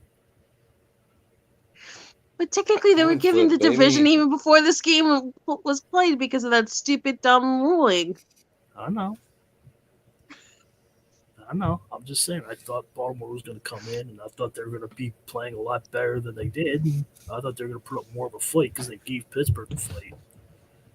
Adam and I watched the game together, and Adam should defend me on this, that they fought with Pittsburgh, and I thought they were going to put that fight into Cincinnati. I honestly did not. Look, they're playing with, what was his name? Antonio Brown, right? Whatever the quarterback, I don't even know the quarterback name. It's Anthony Brown. Yeah. Oh, okay. Antonio Brown, whatever. Wasn't Mark Andrews out of this game? Yes, I think Baltimore doesn't play well without Mark Andrews playing. Nope. It's just like a fact nowadays. No Mark Andrews, no Baltimore offense. No, it was really blah. I don't know. I didn't feel that. I don't know. That's my. I just didn't feel that they were going to win. I thought they were. That's my opinion. Now Sunday or Saturday, whenever they play, might be a different situation. Sunday. Yeah. My only other thought about this game was I really hope that wasn't the way Jason Pierre-Paul's career ends, but I have a feeling that's the way Jason Pierre-Paul's career has ended. I just think it's going to be a closer game than Sunday. They're going to put up that fight that I'm talking about now into Sunday's game. Lamar Jackson wasn't at practice. I know. Yeah, Lamar Jackson looks to be on the outs, but we talked about this already. Yeah, nobody knows what his status is. Not even Harbaugh. He can stand there. He can stand there on the sidelines with sunglasses and a hoodie, but he can't hit the practice field. Makes a lot of sense.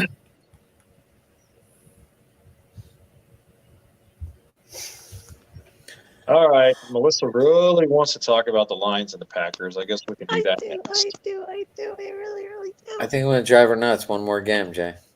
That's fine with me. And this game pissed me off. Why did the NFL even consider this game a final? This was the biggest shit show of the entire weekend, man. This game right here. Even bigger than Houston and Indy. This was like watching a combination of a Mel Brooks and a Monty Python movie all wrapped into one. I mean, I feel bad for what's happened to Tua and the Dolphins. And the ironic thing is that when they were 8-3, I was checking Dolphins Twitter, and they were just going banana balls. They were saying, Super Bowl, here we come. Tua for MVP. I was like, remember when the Dolphins were supposed to go to the Super Bowl? And remember when Tua was going to be MVP? Wow, how fast did that narrative change? Hold on, Jason. Tua was MVP until that first or second concussion before that Cincinnati game. He was playing. His numbers were putting up numbers that was unbelievable. Yeah. Yes, he was. I will give you that. But still, I mean, we're seeing just how fast your luck in this game can change with one injury, two injuries, whatever. I agree. And look, I feel for Skylar Thompson. The kid went out there and did he tried to do what was expected of him. You can't ask him to do much more than what he was able to do. But again, this game was just one gigantic shit show. I was even shocked that the Dolphins had a safety there at the end of the game to put a little cherry on the icing. So So anyway, this game was I wanted to find a bucket and puke. That's how awful this game was. I'm sorry, I'm done. No, keep going. No, keep going because I'm trying to find something. Okay, I feel like the Jets are now the Baltimore Ravens finding their scapegoat, and Mike LaFleur has now been fired. Zach Wilson's out. I feel like they're talking about drafting 3 quarterbacks next year out of the draft. Yep. I found it, by the way. Okay, what did you find? No, the famous Skylar Thompson. I can't believe you asked me 1 year before I wouldn't have been here. He was 20 for 31, 157 yards over a crappy Jets defense. I feel like the Jets defense packed it in a couple of weeks ago. I feel like them in Denver just kind of like gave up of playing so hard, and their quarterback situations kind of screwing them over. But 152 years in the post game. Oh, I can't believe I'm here. Oh, the only real true highlight I remember from this game, and it wasn't really a highlight, it was just something that went viral, was Garrett Wilson and Chris Olave of the Saints are the first rookies from the same college that both got 1,000 yards in the same rookie season. Yep. And Zach Wilson having that ridiculous press conference after the year ended, where he said if they do trade for a veteran quarterback, his first job is to make that guy's life a living hell. Which just proves that this guy has learned absolutely nothing from being benched, not once, but twice. Yep, he's a royal douchebag. But hey, single moms in New York, rejoice. Zach Wilson's on the market now. Literally. Yep. I might have been as someone who lives in New Jersey, we want nothing to do with Zach Wilson. I like Zach Wilson coming out of college. I didn't like where he went, but nope, I didn't like him coming out of college either. He shouldn't. I just didn't see it. That high. Okay, can you go on to the lines now, please? Pretty please. One more time. No, I'm kidding. Go ahead. Go ahead. Ooh, Washington.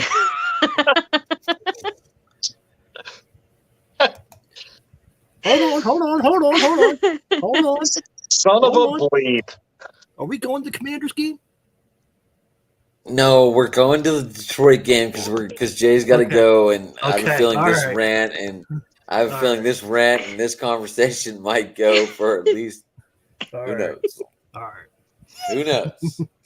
Go ahead, Melissa. Get it all out there. Let the Green Bay Packer world know that you hate the living dog shits out of them. And Jason, then you can fight back with this one, and I'm just gonna sit here and enjoy it.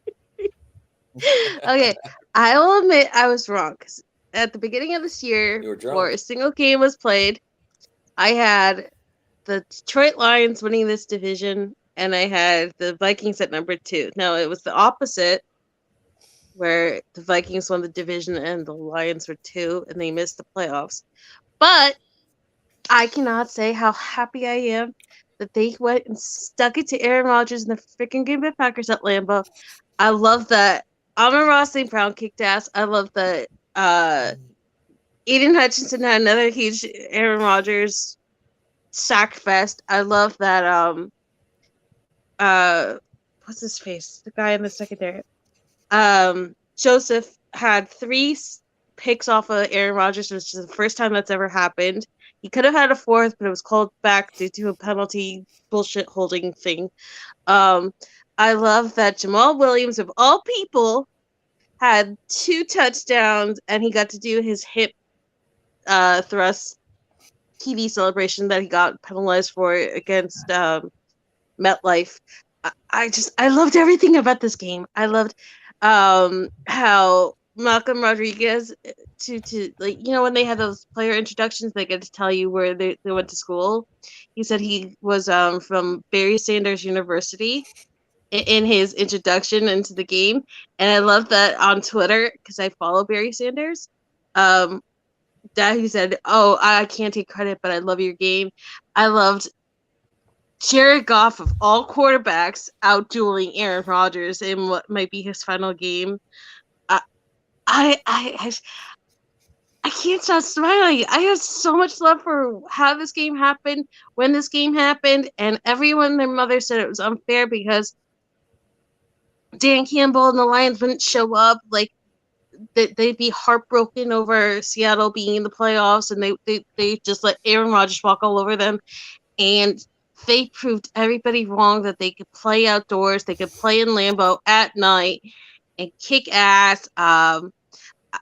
I thought it was the best thing that could happen to them because Jair Alexander was smelling himself a little too much with all his, Justin Jefferson is a fluke. It was a fluke what he did. Look at what I did. I shot him down, and all his other garbage nonsense that he's been being like his quarterback and talking all this stupid smack about that I wanted to bitch slap him and all his fans for. I'm so in love with how the Lions ended their season and coming back from 1-6. If there is any true team from the North that people should have been talking about coming back from early season woes, it should have been the Detroit Lions, but everybody and their mother always hitches their damn bandwagon to Aaron Rodgers. My only regret from this game is that the Niners can't get their yearly beating down to the Packers in the playoffs. But it's Jason's team, and I want to hear Jason's thoughts about this game. Oh my God, I don't even know where the hell to begin with.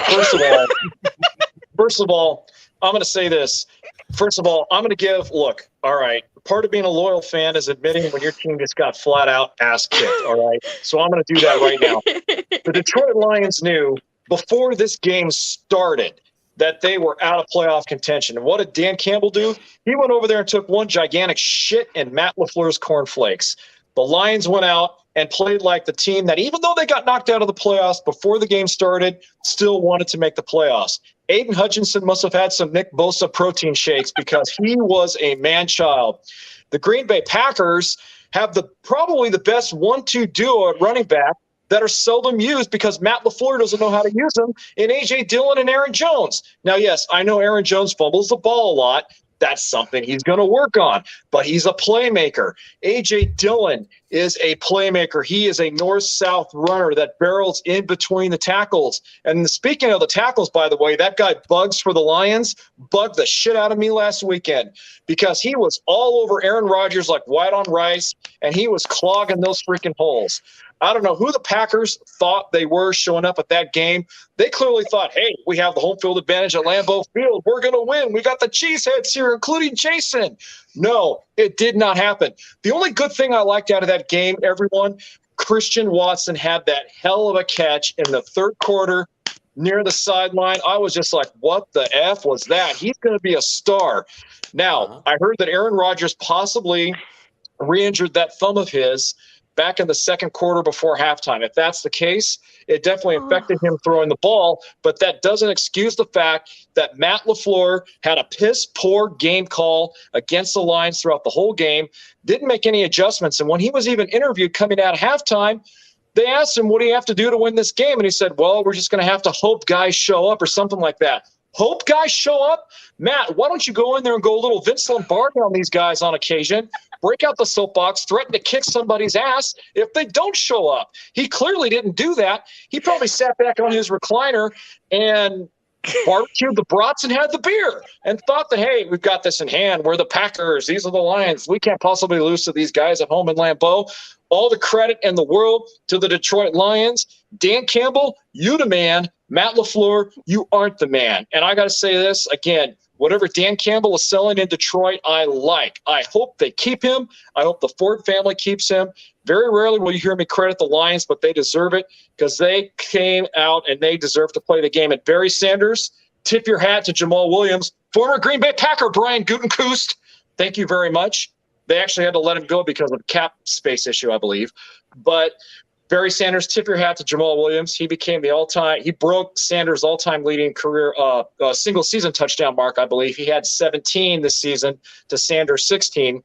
And the Packers, they're going to get bent over and shown 6 ways to Sunday in the offseason too, because they're going to have some serious cap problems going into this offseason. They're going to be $36 or $40 million over the cap.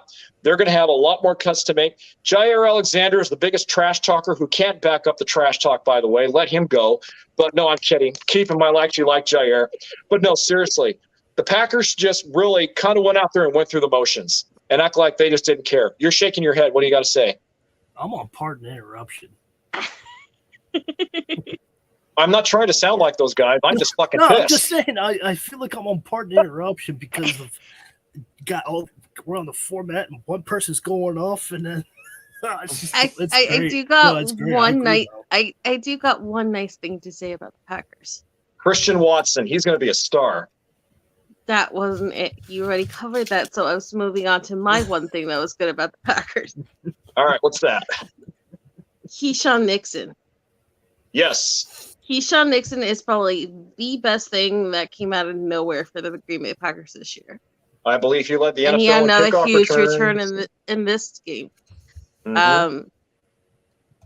But I thought that the funniest thing was, maybe it's just me, but I think Anthony Costanzo and the way that he was tackling in this game and everyone comparing him to Clay Matthews was one of the funniest things I saw all weekend long.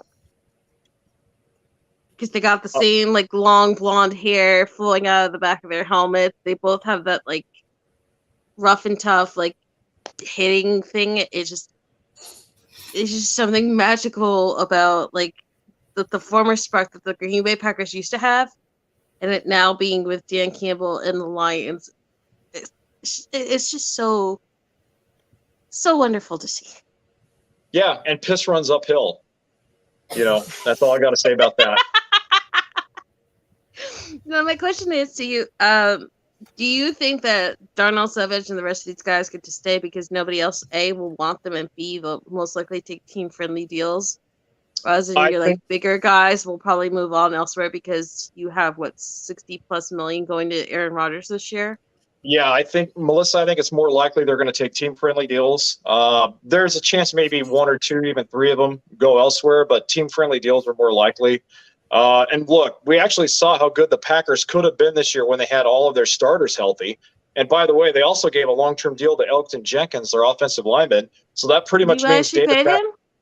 Yeah, they did. They gave Elgton Jenkins, I think, a 4 or a 6-year deal worth $40 or $50 million. So that means Bakhtiari's gone, so he's out of there then. But yeah.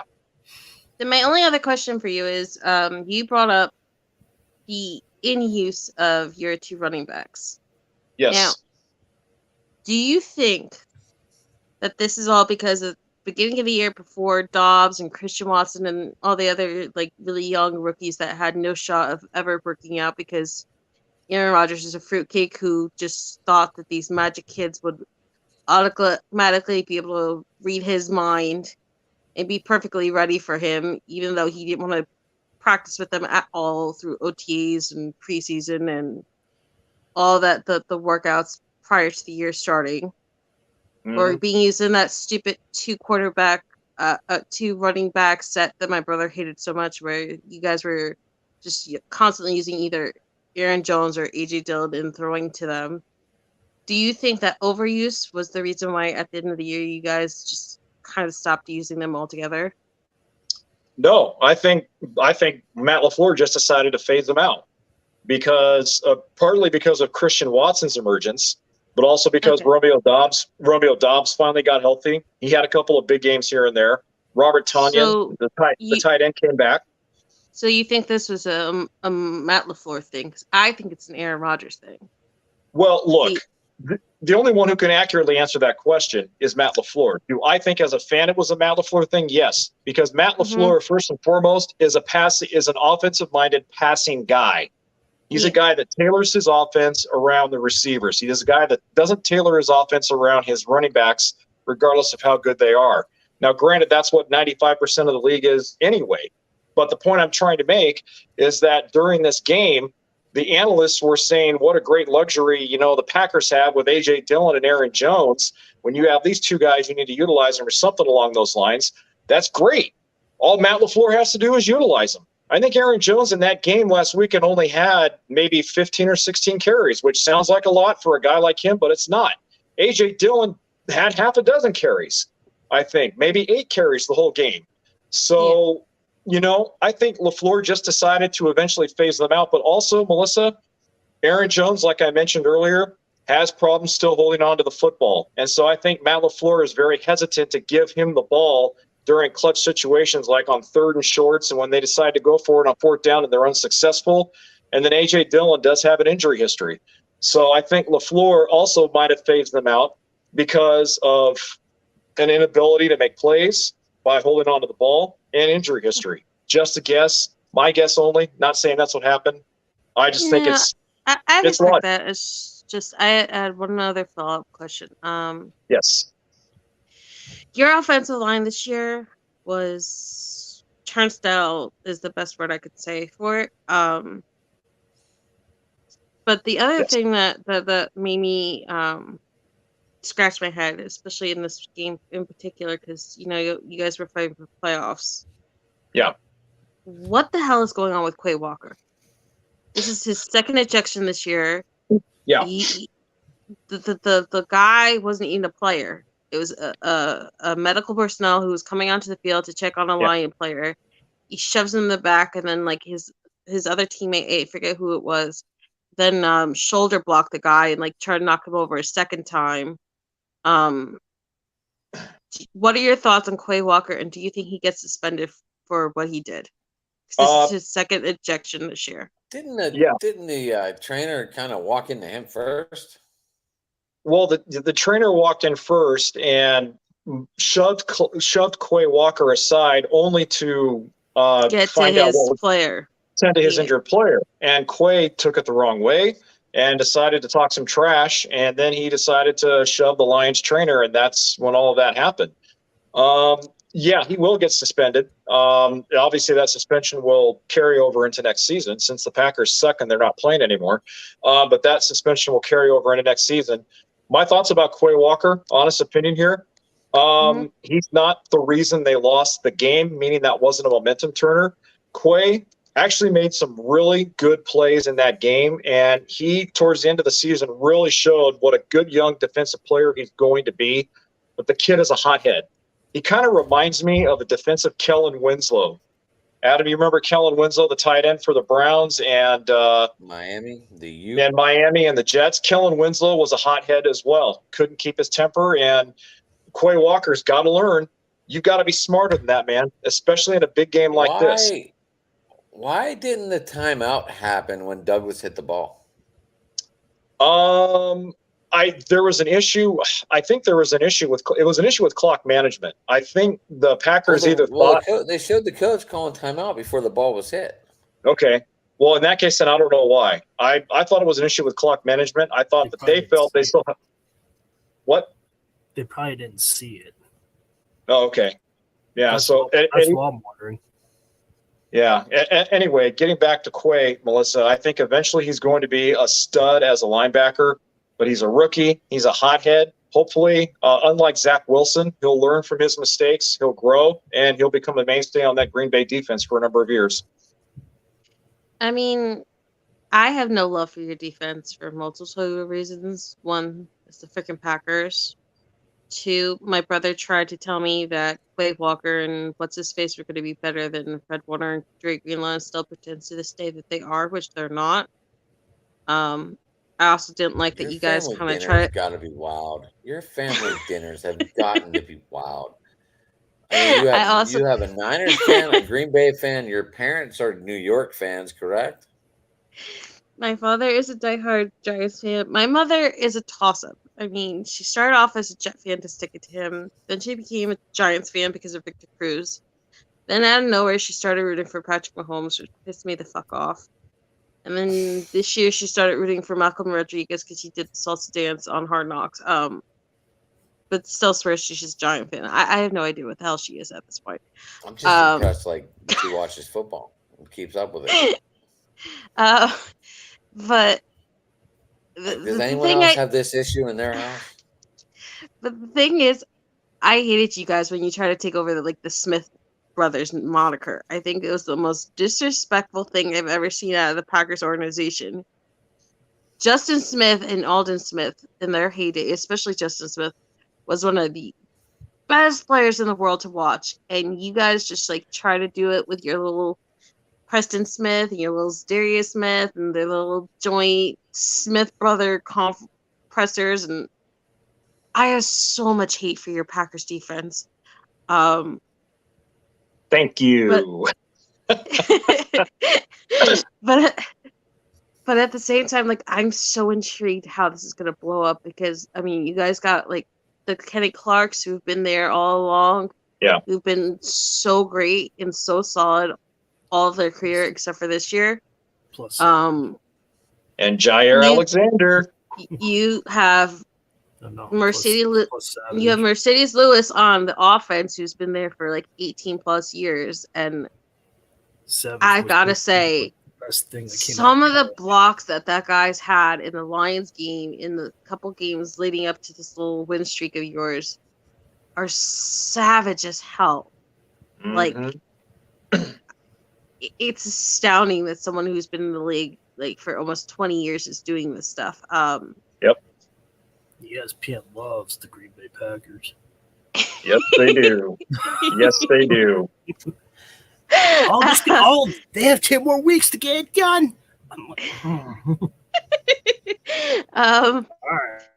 But at the end of the day, I just love that every single time your quarterback loses, every single time, he's like, oh, well, we don't get to write off on our destination. We don't get to end the way we choose to. And he plays that sob story. I'm the victim.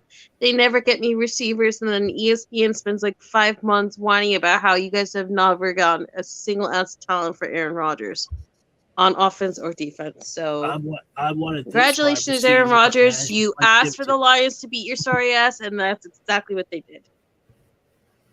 Pens, what were you saying? Talking about what she was talking about. The Aaron Rodgers wanted this, and that the management never gave me that. It's all boo-hoo. It's I say, if you can't put up the if you want everything, you can't take all the money. Yeah. Be like Tom Brady. Be like Ben Roethlisberger. Take the pay cut. Go after Super Bowls. I know.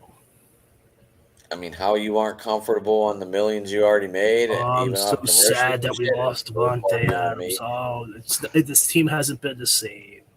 I was like, come on. I mean, come on. You could be like Le'Veon Bell saying that kind of money can't put food on my plate. Yeah. Darrelle Revis. Aaron Rodgers is just a big crybaby to me. Thank you. It's just he didn't relax this time. Davante Adams went to Las Vegas, and this player went there, and management doesn't listen to me. But this offseason, he got advice from Tom Brady. Could you imagine if Davante Adams has to suffer through Aaron Rodgers again if he goes to Vegas? I don't know.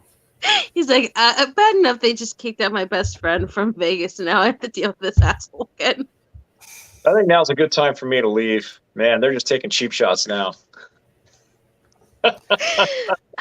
I don't try to, Jay. I just stay out of it. I understand, man. I understand. I don't have an issue with you, Jason. You're one of the very few Packer fans I actually like. It's just Gee, thanks. But it's your team. I hate your team. I have a deep hatred for your team. It's not because of you. It's because of who I'm related to. Jason, before you go, I always tell people on my show, it's a business. People are going to come to go. Everybody says, "Who's your favorite player?" I don't have a player. You put the jersey on, that's my favorite player. Yeah, but you're you just got to go with the change. Yeah, that you're absolutely right. You got to go with the change. It is a business first and foremost. Star players are a dime a dozen in this league. They come and go. Niners fans were salivating out of the asshole when Colin Kaepernick was at his apex, and we've seen what's happened to him. Star players are a dime a dozen. They come and go. And, yeah, you just got to roll with the changes. But, again, while I am a diehard Packers fan, being an objective overall NFL fan, again, I'm going back to credit the Detroit Lions. They showed up. They did what they had to do. Dan Campbell punched Matt LaFleur in the balls. And quite frankly, Matt LaFleur deserved it because he couldn't have coached a worse game. So that's all seriously, Adam, I'm all done now, man. You can go ahead and laugh or cry or do what you got to do. You guys better keep Rich Bisaccia because he's been the breath of fresh air on your team. If you know what, if I Brian still want to see Lambeau Field, Jay. Okay, I still want to see Lambeau. I've never seen it. You know what?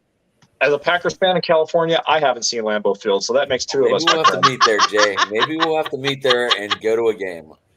Adam, you and I will meet there, and we will share a beer and a brat, my friend. Jordan we'll sit right beside each other, and we'll do a podcast right beside each other in Lambeau Field. That'd be badass.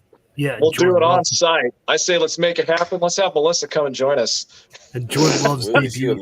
You want me to go into the heartland of Green Bay Packer territory? I might actually have a heart attack if I have to be surrounded by that many people in green and yellow.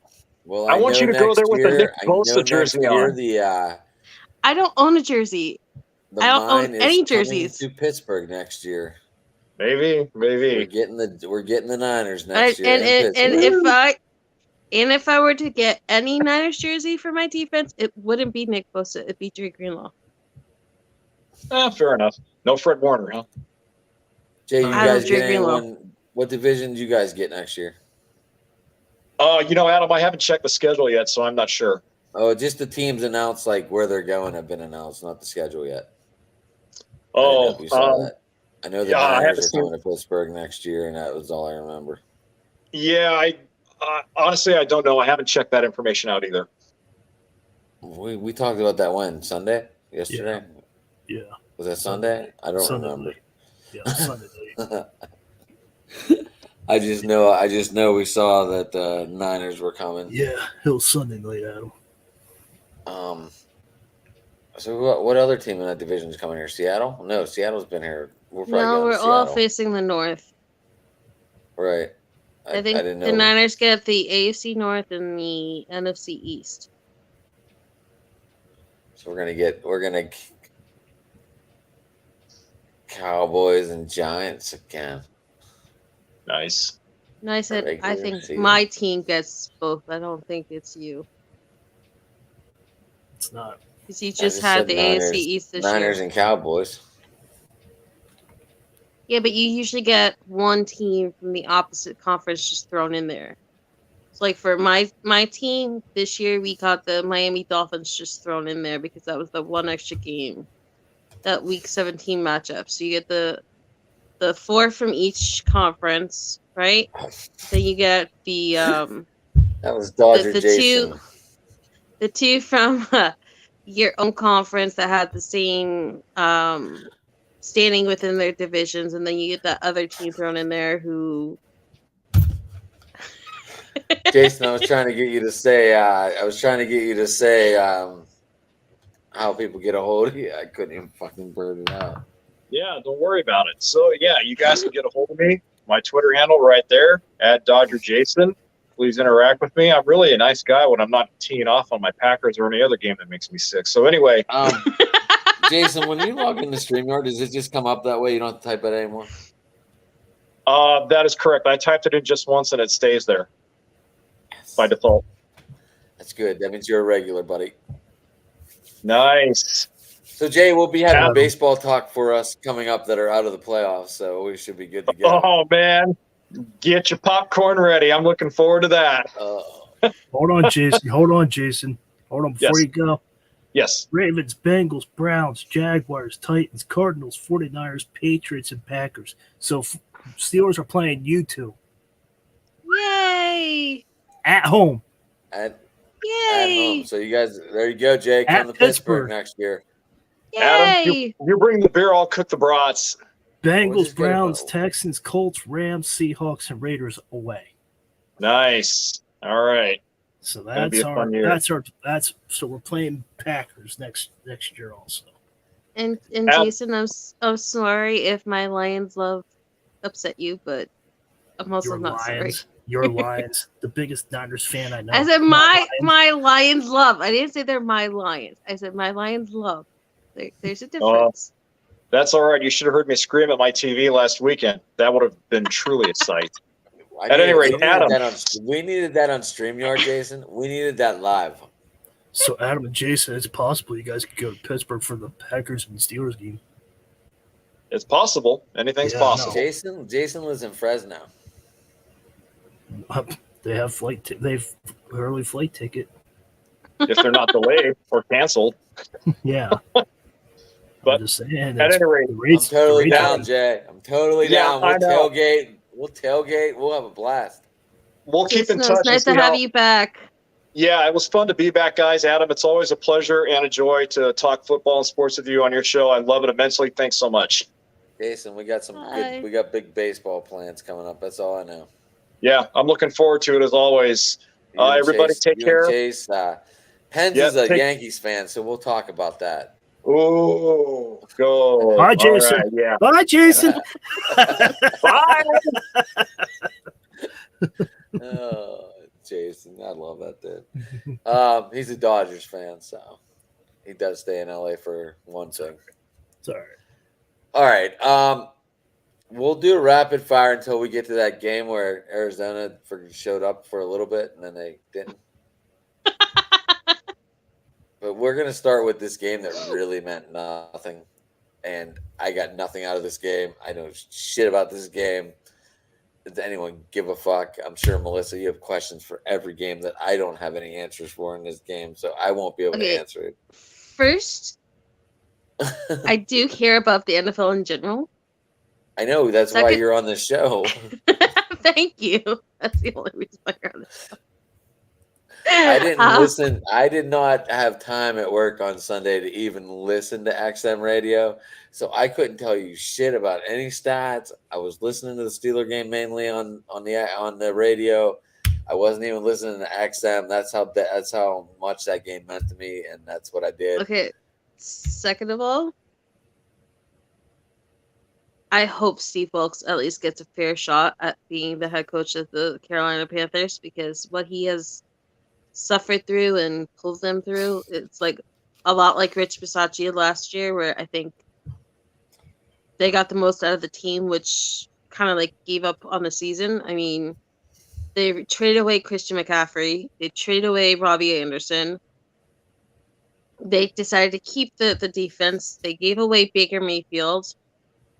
They went with Sam Darnold, and they didn't have a lot of wins, but they had some decent wins, especially when they beat up on the Lions, which kept the Lions out of the playoffs. But I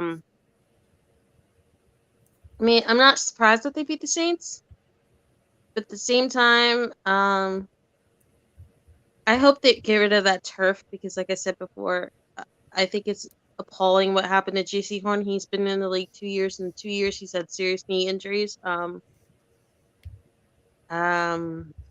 than that, yay, Carolina, you went off on a high note, but at the same time, you could have had the South because you just gave it away to Tom Brady.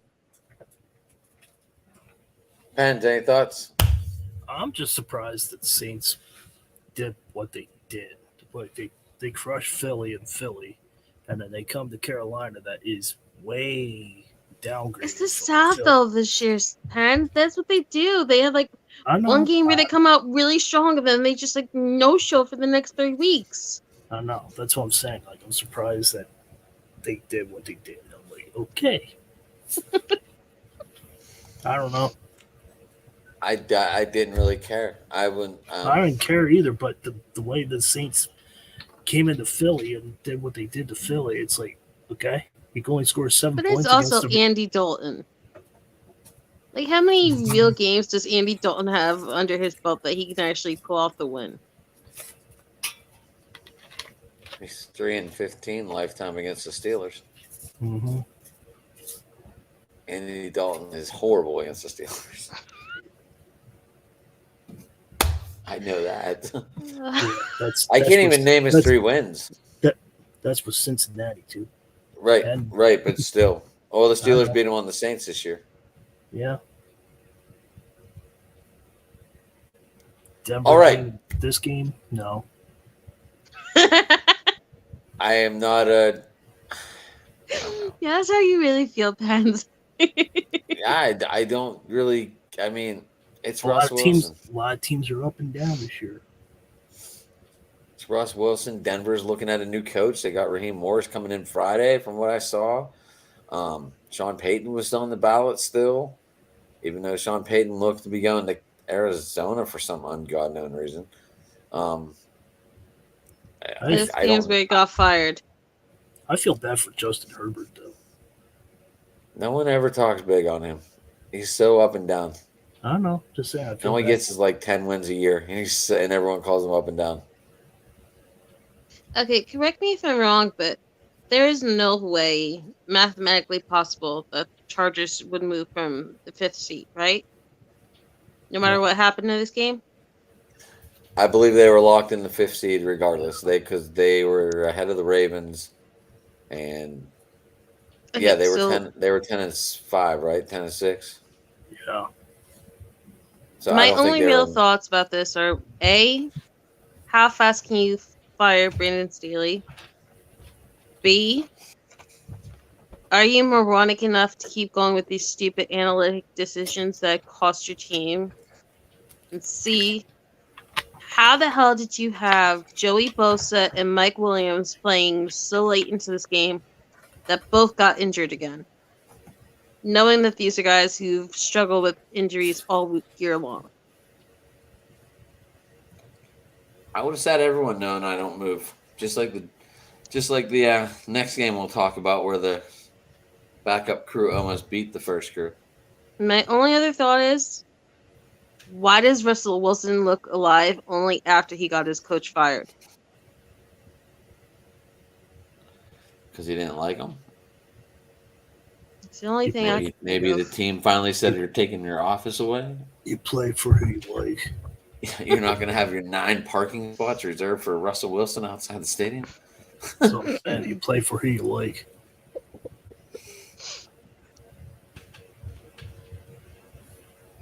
Oh, I saw Dan Quinn too, didn't I? Where did I see Dan Quinn going? Did Dan Quinn, to Denver because he coached Russell Wilson in Seattle, right? I think so. Yep. So I saw that as an option too. But I don't really know. I also heard Harbaugh's going to Denver. I saw that too. I can't see him leaving Michigan. But now if he gets terminated, he could be like Pete Carroll and get the hell out of Dodge. I'm just saying, if he gets terminated, anything's possible. Didn't he just beat Michigan? Didn't he just beat Ohio State twice? Yep. Which hasn't been like a thing that you guys have done like in forever. Right. But Michigan also got in a scandal. Shellacked by TCU. Yes, I know. Okay, I watched that game and I regret watching every last second of it. But same as it is, Jim Harbaugh. Same as it is, Jim Harbaugh does not belong in the NFL, and it's just he doesn't have the temperament for it. He wants to be in control. You're not in control when it comes to the NFL. He was your old coach. Jeez. So no one gets if a second chance? If I ever have to see him in his damn khakis on an NFL sideline again, why throwing does no one get a second chance, and throwing his fist down like he's Cam Newton throwing a tantrum like a 2-year-old who didn't get the teddy bear they wanted, I may actually vomit. Like, it was so bad at the end. I'd be mad if people are giving second chances. Bye, Pens. Yeah, I got bounced out. I'm gonna go to the studio this time. So, all right, man. What's that? I got that. Yeah, I got bounced, and I'm going right. to go. I'm going to go in the studio this time. So. Oh, you're gonna. All right, yeah. Remove from stream. Yeah. Yeah. All right. All right, Pens. We'll talk, buddy. All right, man. I'll talk to you later. Are you live streaming anything this week? Not right. Maybe a football game on Sunday, but I don't know. No playoff game? On Saturday? I'm working Saturday, so probably do something on Sunday. Okay. Just let me know. We got Pens games too. My schedule changed, but I can work around. Oh. Yeah. Okay. I didn't know that. Yeah, I do Saturday, Monday, Tuesday, Wednesday now. All right. So I'll let you know. All right, buddy. All right. I'll talk to you guys later. All right. Later. Later.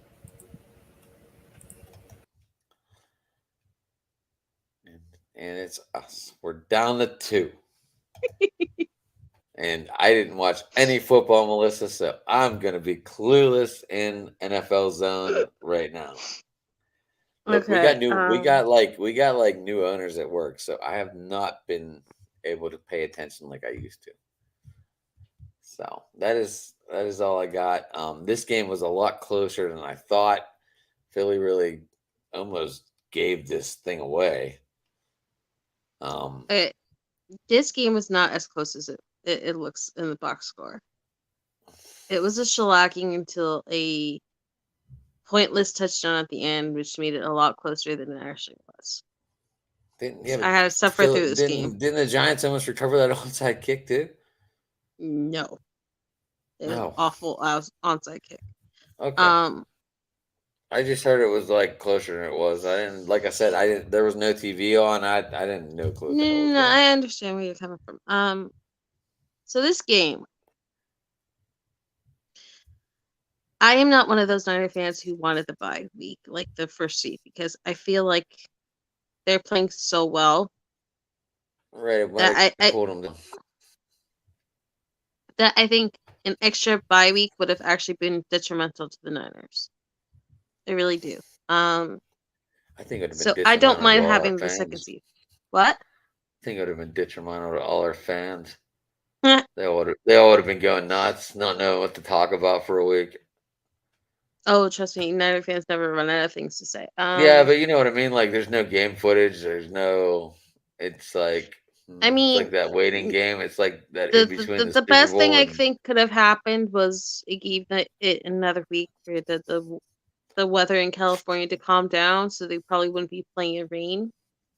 But that's never gonna happen because the Dyers are what the Dyers are, and you're the second seed, so you're playing this Saturday no matter what. But as for Philly and the Giants, the Niners kick off the weekend. Yes. As for Philly and the Giants, Davis Webb is trash. And that's the nicest thing I could say about it. Just when I didn't think that things could get worse with Daniel Jones and Saquon Barkley, I'm reminded how bad the Giants are without Saquon Barkley and Daniel Jones. This game was nice to see for the tight ends doing well. Richie James, I believe, was also out, so it was really Matt Breida was like the only one that I really knew on offense besides the tight ends that played this game. Isaiah Hodgins played, right? Yes. And Bellinger, I believe, played this game, which he's been a godsend to them ever since he came back from his eye socket issue. But I think the big news really is what happened after the week, because you just heard that Xavier McKinney might be back after his ATV accident, and Dory Jackson, who got hurt doing special teams for them a couple weeks ago, may also be back. I felt like Philly really didn't take this game seriously. They did just enough to win it. Jalen Hurts looks absolutely awful because he hasn't played in the last couple weeks. And I feel like even if Jalen knocked off some of the rust, the bye week will actually hurt them more. And I'm really worried about this Philadelphia Eagles team. Not because I think they're going to like defeat my team, but I think that people aren't talking enough about the injuries. I don't think they're talking about Lane Johnson being out enough, and that's a huge liability. I don't think they're talking about Josh Sweat being injured enough. I know there's rumors C.J. Gardner-Johnson might be back for that secondary, but I don't know. I didn't come out of this game really impressed by either team, aside from maybe Wink Martindale, who just seems to be able to pull magic out of a hat with absolutely nothing on that defense. Like I said, the box score looks closer than the game was. Yeah. I didn't see any of it. So I'm like clueless. I didn't watch any of it. I feel bad. Like, this is the first week of football. I think it was like 22-9 right before that, like last touchdown. The first weekend of football, I didn't watch or really listen to anything. You know, it was just like, all right, cool. It's over. We're done. That's just the way it was. Pass as a burnt out Steelers fan who's sick of this whole 500 or never below 500 Tomlin thing.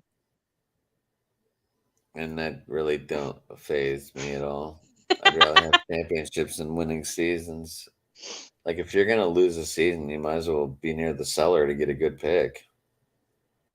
Now, no reason to be on the middle floor. I don't think that they should get many awards, but my question to you is, do you think New York bias and un-New York bias, Dable and Wink Martindale might be up for some awards this offseason? Because I think, as much as I would love for it to be D'Amico Ryans and Kyle Shanahan, I honestly believe that Wink Martindale and Brian Dable should have some serious this Giants team did a lot of good for head coach and for coordinator of the year. They did a lot of good. I mean, they're going to be up for awards. They deserve it. Right. They so took this team to the playoffs. I was just wondering if it was just me, because what Dable and Martindale have done is just astounding.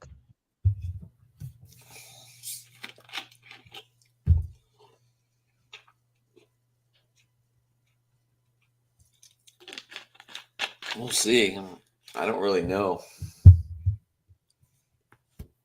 I mean, awards are nice, but the only award every coach should win is February 12th. The Super Bowl, yes, I know.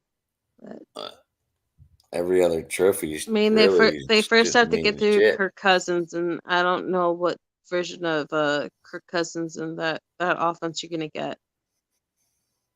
No one does. And I'm not trying to be mean towards Kirk Cousins or anyone, but it's I don't know. They're juggernauts. They're so up and down. I mean, you got Dalvin Cook. Like, what's Dalvin Cook gonna do? What Dalvin Cook are we getting? Or I feel like it's funny though, that because I really believe that the Giants would have won that game if it wasn't for that freaky 61-yard field goal at the last second. And against the Giants or the Vikings? Yeah, the Vikings versus the Giants. I feel like it's a little funny that all the Giants players and coaches have like quietly been talking, and now like it's being released. But this is like the one matchup they wanted the most in the playoffs to get revenge on the Minnesota Vikings. A lot of these matchups are all already played out in the regular season as well. Yeah, every single game this wild card weekend has a rematch of a game that's already happened this regular season. It's kind of weird. My only other question is, do the Minnesota Vikings tempt fate and do that whole whiteout thing again, where they white out the logo in the middle of the field and go with the all white thing again? I don't know. I didn't read anything. I haven't. Maybe I need to research this more. I was just curious if they were gonna do that to try to like put like a voodoo whatever. I mean, that would be confusing with the ceiling in that place. But anyway, all right. We are Sam Howell showing up to play some ball this weekend. And the Cowboys just said, you know what?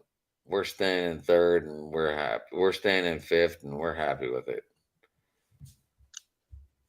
And we got to go to Tampa. Do you think do you think the Cowboys wanted to play Tampa again?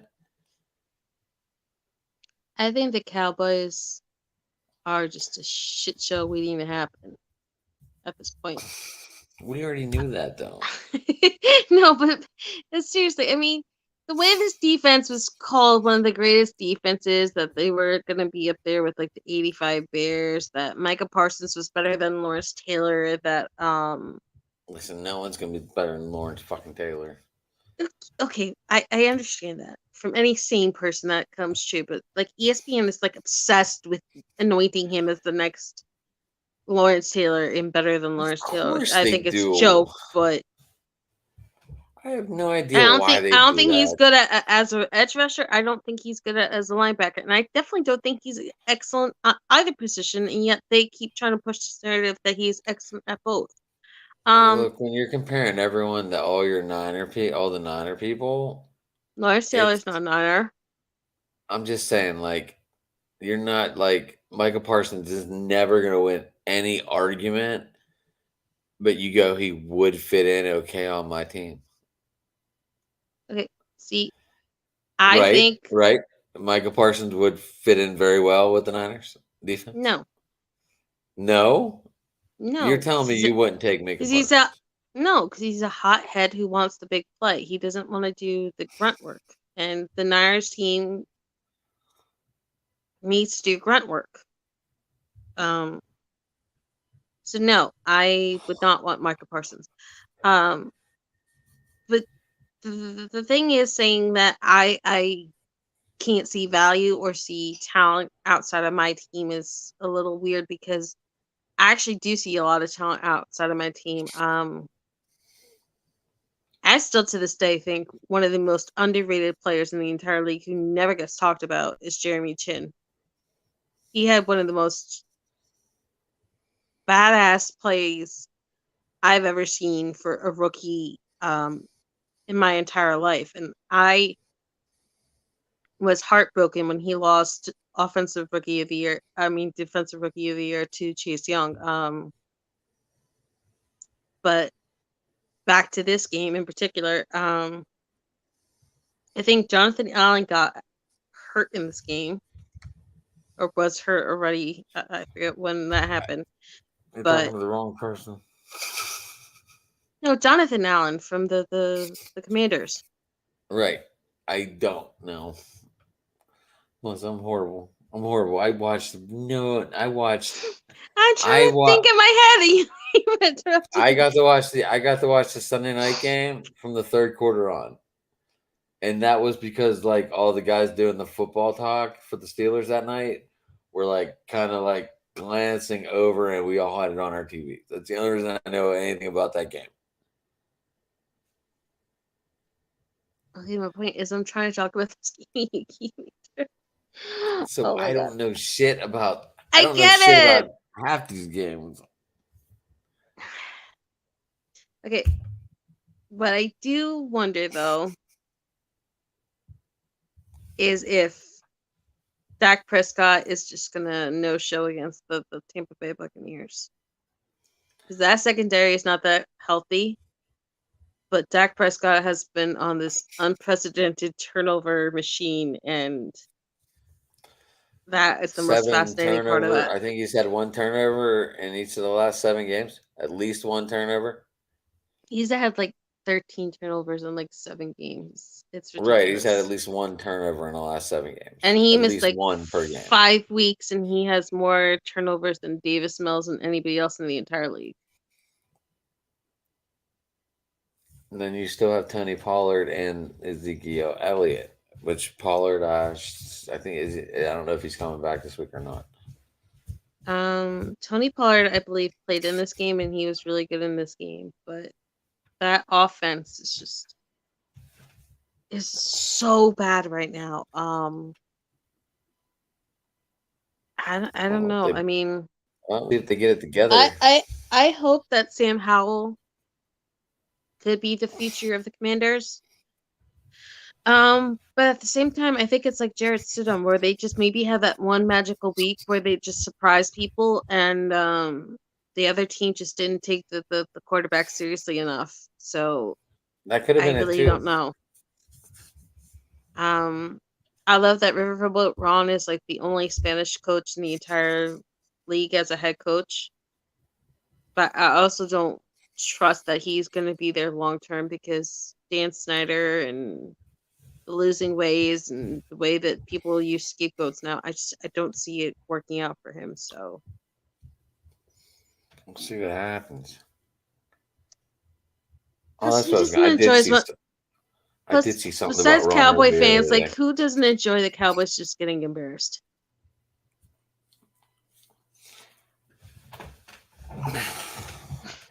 Gotta remember too, it's a week before playoffs. How serious are these people playing when they're already in a spot? Yeah. That's my question. Next game, Melissa. Next one. I hate Sean McVay. I hate him with a fiery Mayfield passion. Couldn't get it done. I know your hatred to Sean McVay. You don't need to tell me. No. It's brand new. Okay. Oh, brand new hatred. Oh, brand new sparks. My brand new hatred for this man is he's like Cam Newton in the respect that he happily and welcomingly took all the praise being called the boy genius, being younger than Kyle Shanahan and all these other coaches that were named offensive gurus, right? Like he was like living the high life. He just got married. He just won the Super Bowl. Everything was easy street, right? Mm-hmm. I mean, aside from that one Super Bowl loss, which they all hung on Todd Gurley's head, which was ridiculous because I don't think even Todd Gurley played in that Super Bowl loss of 13-9 to the Patriots. No, it was 13-3. Yeah, because they only went to the Super Bowl and kicked a field goal.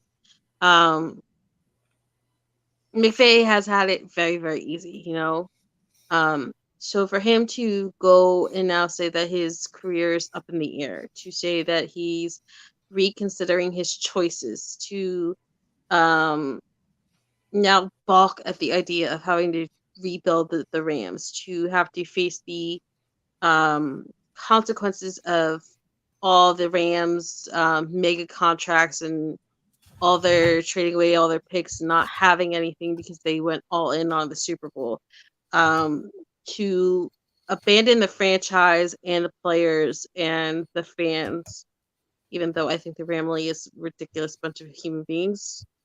I think it's cowardly. I think it's very cowardly that you were so open to mocking your friends who struggled a bit. But now that Matt Stafford had his concussion and then he had a second concussion and got knocked out, Aaron Donald had some weird injury and then he just decided to kind of quit on the year. Cooper Kupp got injured, and it's just you talked a big game, bringing in Baker Mayfield, and how you guys see the game the same way, and how you guys bonded on the airplane. And then after that first win, you went back to being a sourpuss again, and now you're just talking about leaving again. I just find it very cowardly, and I just really want to just like slap him across the face, because I just like, if you just want to go off and you don't want the hassle of having to work like 200-hour weeks or whatever, and have to live in the stadium and not see your family, and not to grind, and you're really just satisfied with your one ring. Like, that's one thing. If you want to say that, oh, I only came back this year because my team thought we could run it back and I wanted to do right by my players, I could respect that. But to just like duck now and pull in Aaron Rodgers and act like, oh, I don't have to work for this, like, how dare it not be easy for me thing, that I have no respect for.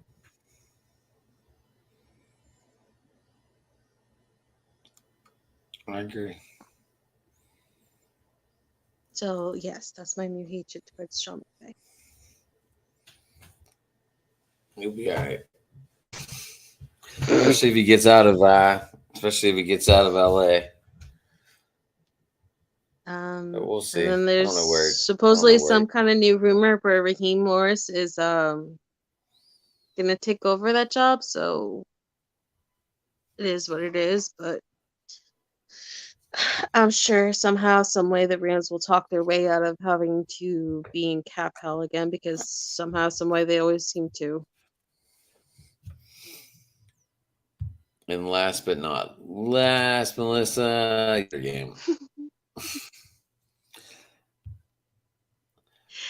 It was close. It was close at one point. It was 14-13. Were you getting a little nervous at all?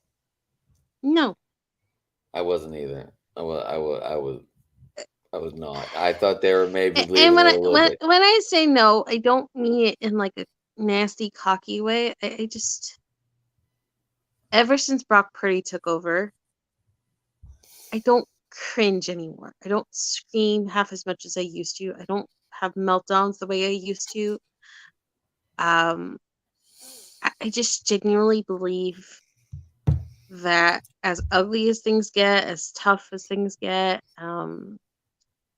that somehow, some way, they'll pull it off and they'll bounce back and they'll be okay. My biggest gripe to begin the year was we weren't really taking advantage of who we had on our team. We had all these offensive weapons even before they traded for Christian McCaffrey, and they were only using Ray McLeod, Deebo Samuel, Jeff Wilson Jr., and Kyle Juszczyk, who I hate with a fiery passion. I'm not going to talk about it. I'm not going there. I was just stating a fact.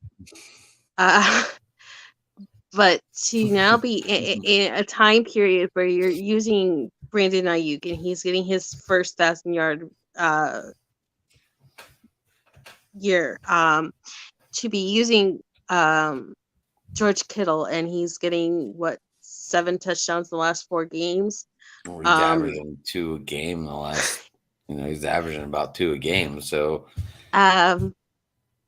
for him to have had 4 games this year where he had 2 touchdowns, which just is crazy for a George Kittle fan. Like, I literally have to pinch myself sometimes to make myself believe it. The fact that he got to do that in front of his grandmother, who just turned 100, was like a really nice, sweet moment.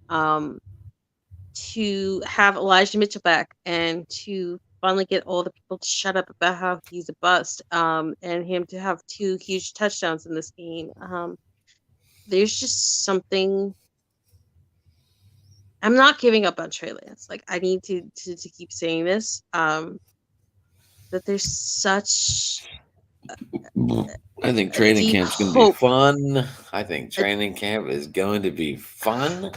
There's such a deep hope that Brock Purdy has brought to my team. And like I said, my annual love is to knock Aaron Rodgers and the Packers out of the playoffs. However, as a true Niner fan, I'm happy it's Seattle.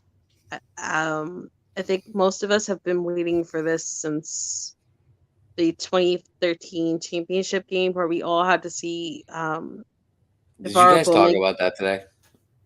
A little bit, yeah. Okay, that was just one of my talking points. Where we all had to watch NaVorro Bowman hold on to that ball for like Richard Sherman 0.37 seconds.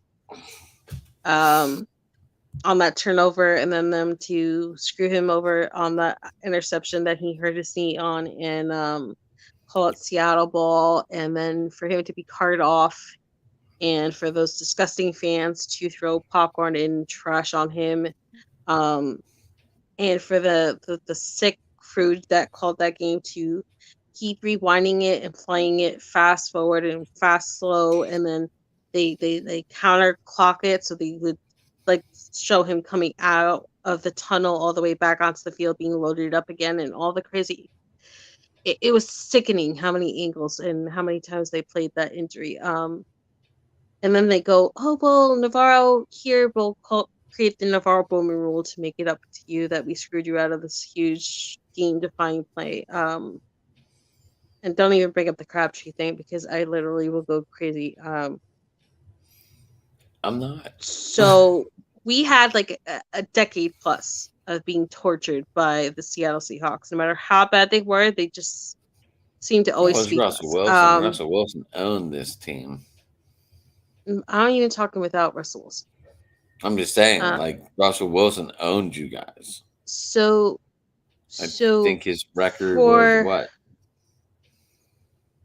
We only won 2 games prior to Russell Wilson?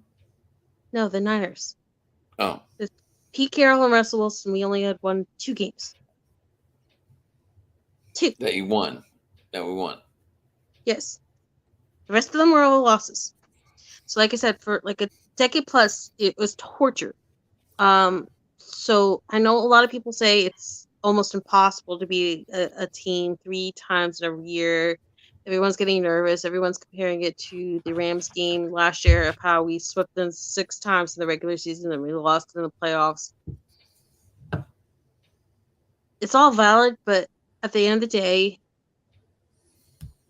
I think we all need this. I think the Niners need to completely not just win this game, but like dismantle Pete Carroll once and for all. They're mostly healthy, and I hope to God Dre Greenlaw gets to play Ian a little bit because he is the Hawk Slayer, but at the same time, like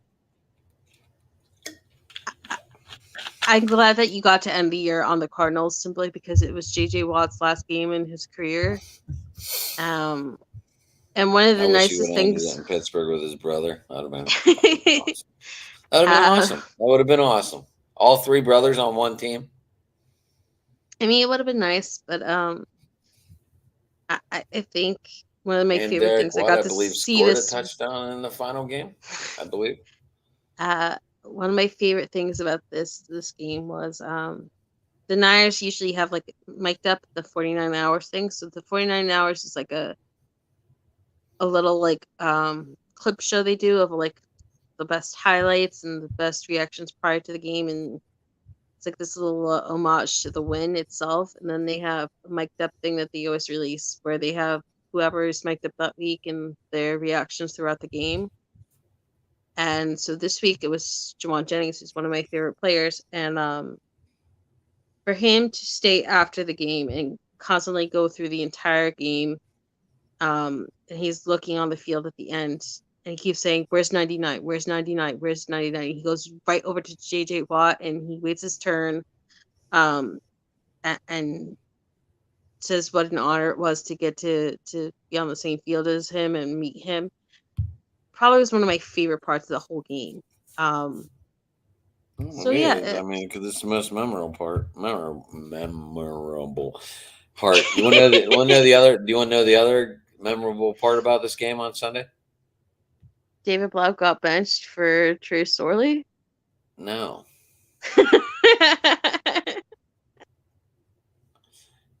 It was J.J. Watt's last game and his first time playing at Levi Stadium. So Actually, he played in every stadium. The funny part was there's only 2 fields that J.J. Watt had never played in his entire career. I forget what the other one was.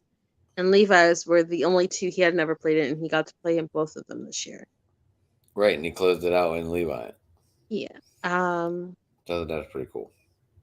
I also thought that I was happy. I think a lot of people kind of seem to forget that J.J. Watt had a heart issue this year. He had the attack, and he had to have that surgically repaired. It was before his son was born, and they literally had to go in and shock his heart back into rhythm. And between that, him being freshly married, and him just having a baby son, I'm glad that he got to choose when to walk out. And I like that he announced it a couple of weeks before it really happened, so that way, it gave fans the time to see if they wanted to come out to Santa Clara and to watch his last game. And he got to go out on his own terms, and I think very rarely, especially for a player of that magnitude, to I don't know, feel like you still have it, but at the same time, know when to put it away. To not exactly know when to put it away, but to have your sights set on the right things in life. JJ gave so much of his life to the Texans. You saw that thing on Hard Knocks where he had the 2 identical beds, one at his home and one at the stadium in the basement. Because he was just always living at the field and doing the thing with the tire and the sledgehammer and all those other things. The way that he committed so much of his life to the game, he didn't have carb days. He never cheated. The rest of the guys were enjoying barbecue, and he stays strictly on his diet. So for someone to realize that there's more to life than football, and to be at peace with it, and for it to be J.J. Watt specifically, who I think is very underrated with his 3 defensive players of the year, I'm happy for him. I'm happy. I hope this is the last we see of Watt, whether he decides to go into coaching or be in the booth or whatever, but or being a dad so his wife can play soccer. Or that. I'm happy for him. And I'm happy that the Niners and Cardinals had a little extra something special to end the year. It was good. And he got 2 sacks on the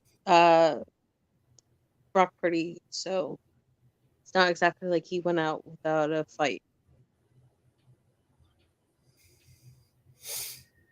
I got into it. Yeah, I don't know. There's only 38 linemen in the Hall of Fame. I'm sure he's going to be 39. I just don't know what ballot. I mean, there's some people who says he should be a first ballot. Some people who say he shouldn't be in. Some people who say, well, maybe he should get in a couple of years down the line. I mean, people are just weird when it comes to the Hall of Fame. He just hasn't done enough. There's no AFC Championship game, no NFC Championship game, no Super Bowls. But one of the main criteria I always hear everyone toss around is, were you the best at your position during the best time in your career? There was no one like J.J. Watt. He was dominant. Maybe when they unsnub Hines Ward, I'll agree with that statement, because Hines Ward even has a penalty named after him now. He was the best at his position. You know what? I'm still waiting for Roger Craig and Patrick Willis to make the Hall of Fame. Right. So you're in the same boat. Especially Patrick Willis, because that was my heartbeat for so many years. But I wouldn't be opposed to seeing JJ Watt make the Hall of Fame. I don't think it's gonna be first ballot. But you know what? I also didn't think that Megatron was gonna be first ballot, and somehow, some way that happened. So you never know. It's funny with those Detroit guys; they have nothing, and they're both first-time ballot Hall of Famers. I also think that there. Correct me if I'm wrong, but I don't think there's been a single Hall of Famer for the Texans. Probably not that I'm aware of either. So, I know they said that it's a little easier for a player who's on a team not full of Hall of Famers to probably get in because, they want different guys from different teams and such. So, in that respect, maybe that helps him. But either way, I really don't know. JJ, you were a fun player to watch. He's a great player. I'm very sorry that you were part of two very dysfunctional organizations, and I wish you the best of luck in your future. I wish him all the luck too. But we ready to check out, Melissa? We done for the day? We good? I mean, I don't even know what other games we didn't cover, and if you're not watching, I don't feel like we're just talking for like another hour by myself. We covered every game. We covered every game. Okay. I did. Yeah. I was very unengaged, I guess. I just was. Nothing against it. Nothing against anyone. I just was not. Adam, you do so many things with this channel. I think you deserve a freebie. You don't have to be so hard on yourself. That's just me. Yeah, but then it sounds like I just didn't give a fuck, and I did give a fuck. I just didn't research and go that in depth this week. Everyone deserves an off week. But other than that, I think things are going good. We got playoffs starting, so next Wednesday is either going to be fire or ice cold.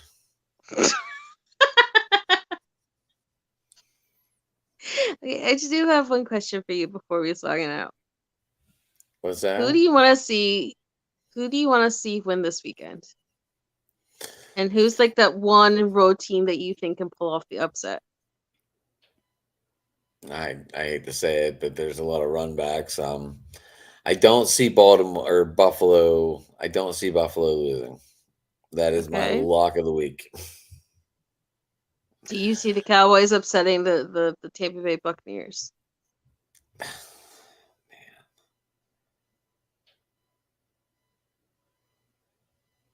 I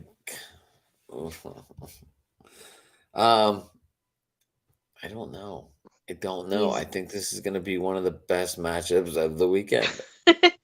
Okay. How about the Giants upsetting Minnesota? I think they got a real chance at it. It's indoors. It's I kind of like the Giants this weekend. Okay. Because it's Kirk Cousins in the playoffs too.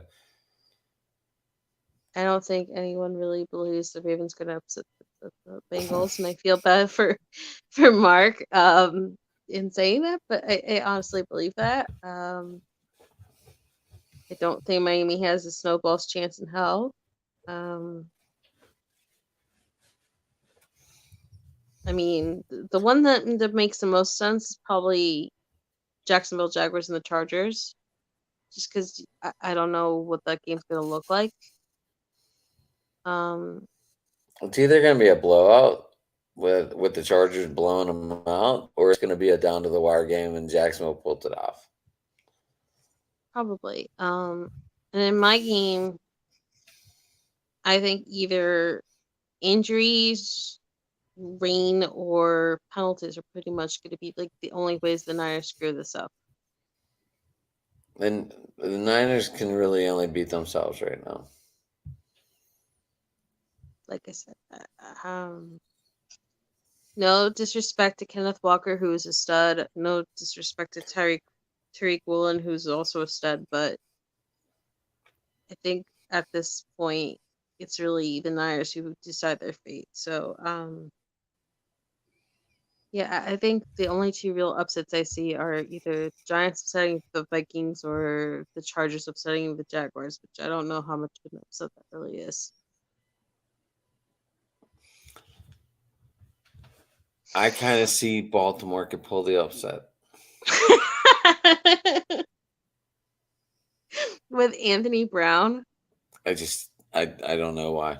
I don't know why. It's just a gut feeling. That's a gut thing. That's not like it's just a gut thing. It has absolutely nothing to do with it being the Bengals, right? No, it don't. You're telling me I have to like the Ravens you're telling me I have to like the Ravens or the Bengals.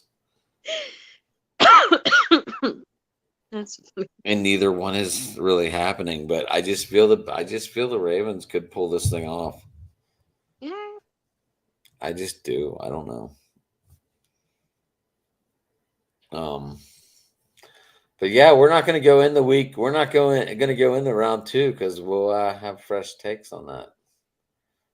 I feel it could be the Niners and the.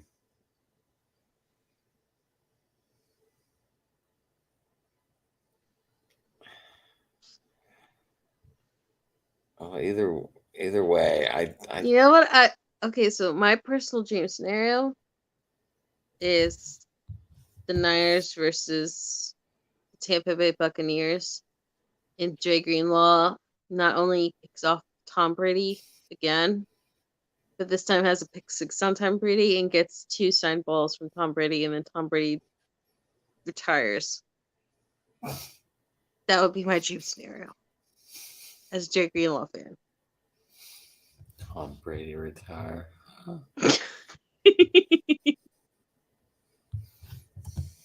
But Melissa, it has been a fun evening. I am sorry I've been very nonchalant, as they would say, huh? Unknowledgeable this week. We'll go unknowledgeable because I've been awfully quiet. I haven't had a lot of knowledge out there today. Just kind of went with the punches. I didn't really throw any. You do the show. You're adding in all the scores. You're doing all the behind the scenes grunt work. You're asking everybody to come in and send on me all the links.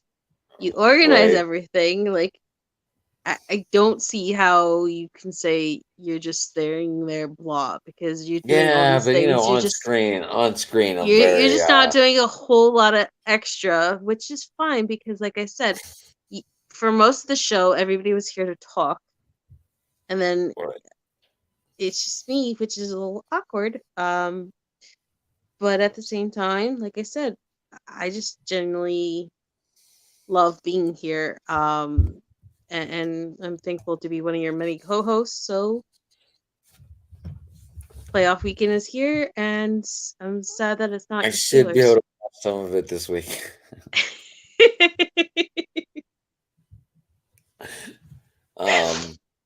Yeah. So hopefully, hopefully I can get off Wednesday and we could do this again Wednesday with the Dynamite crew. Even get Paul to come on. I mean, I know he wanted to. Wednesday. I tell you, his Wi-Fi went out. We can do it whenever you want. I mean, it's up to you guys. I'll make whatever work. I know, but I'll tell you in advance. That 4:30 seems that 4:30, 3:30 time for everyone seemed to be okay. The one time that looked best. Because Paul was like there, then he just couldn't get there. And then Ted was on the West Coast, of course, so it was only noon there. I thought, or 1 o'clock, whatever time it was. But I felt that time right there was a good time for everyone. I mean, it was fun. It was a little weird doing 2 shows in a day, but it was definitely fun. It's a pain in the butt.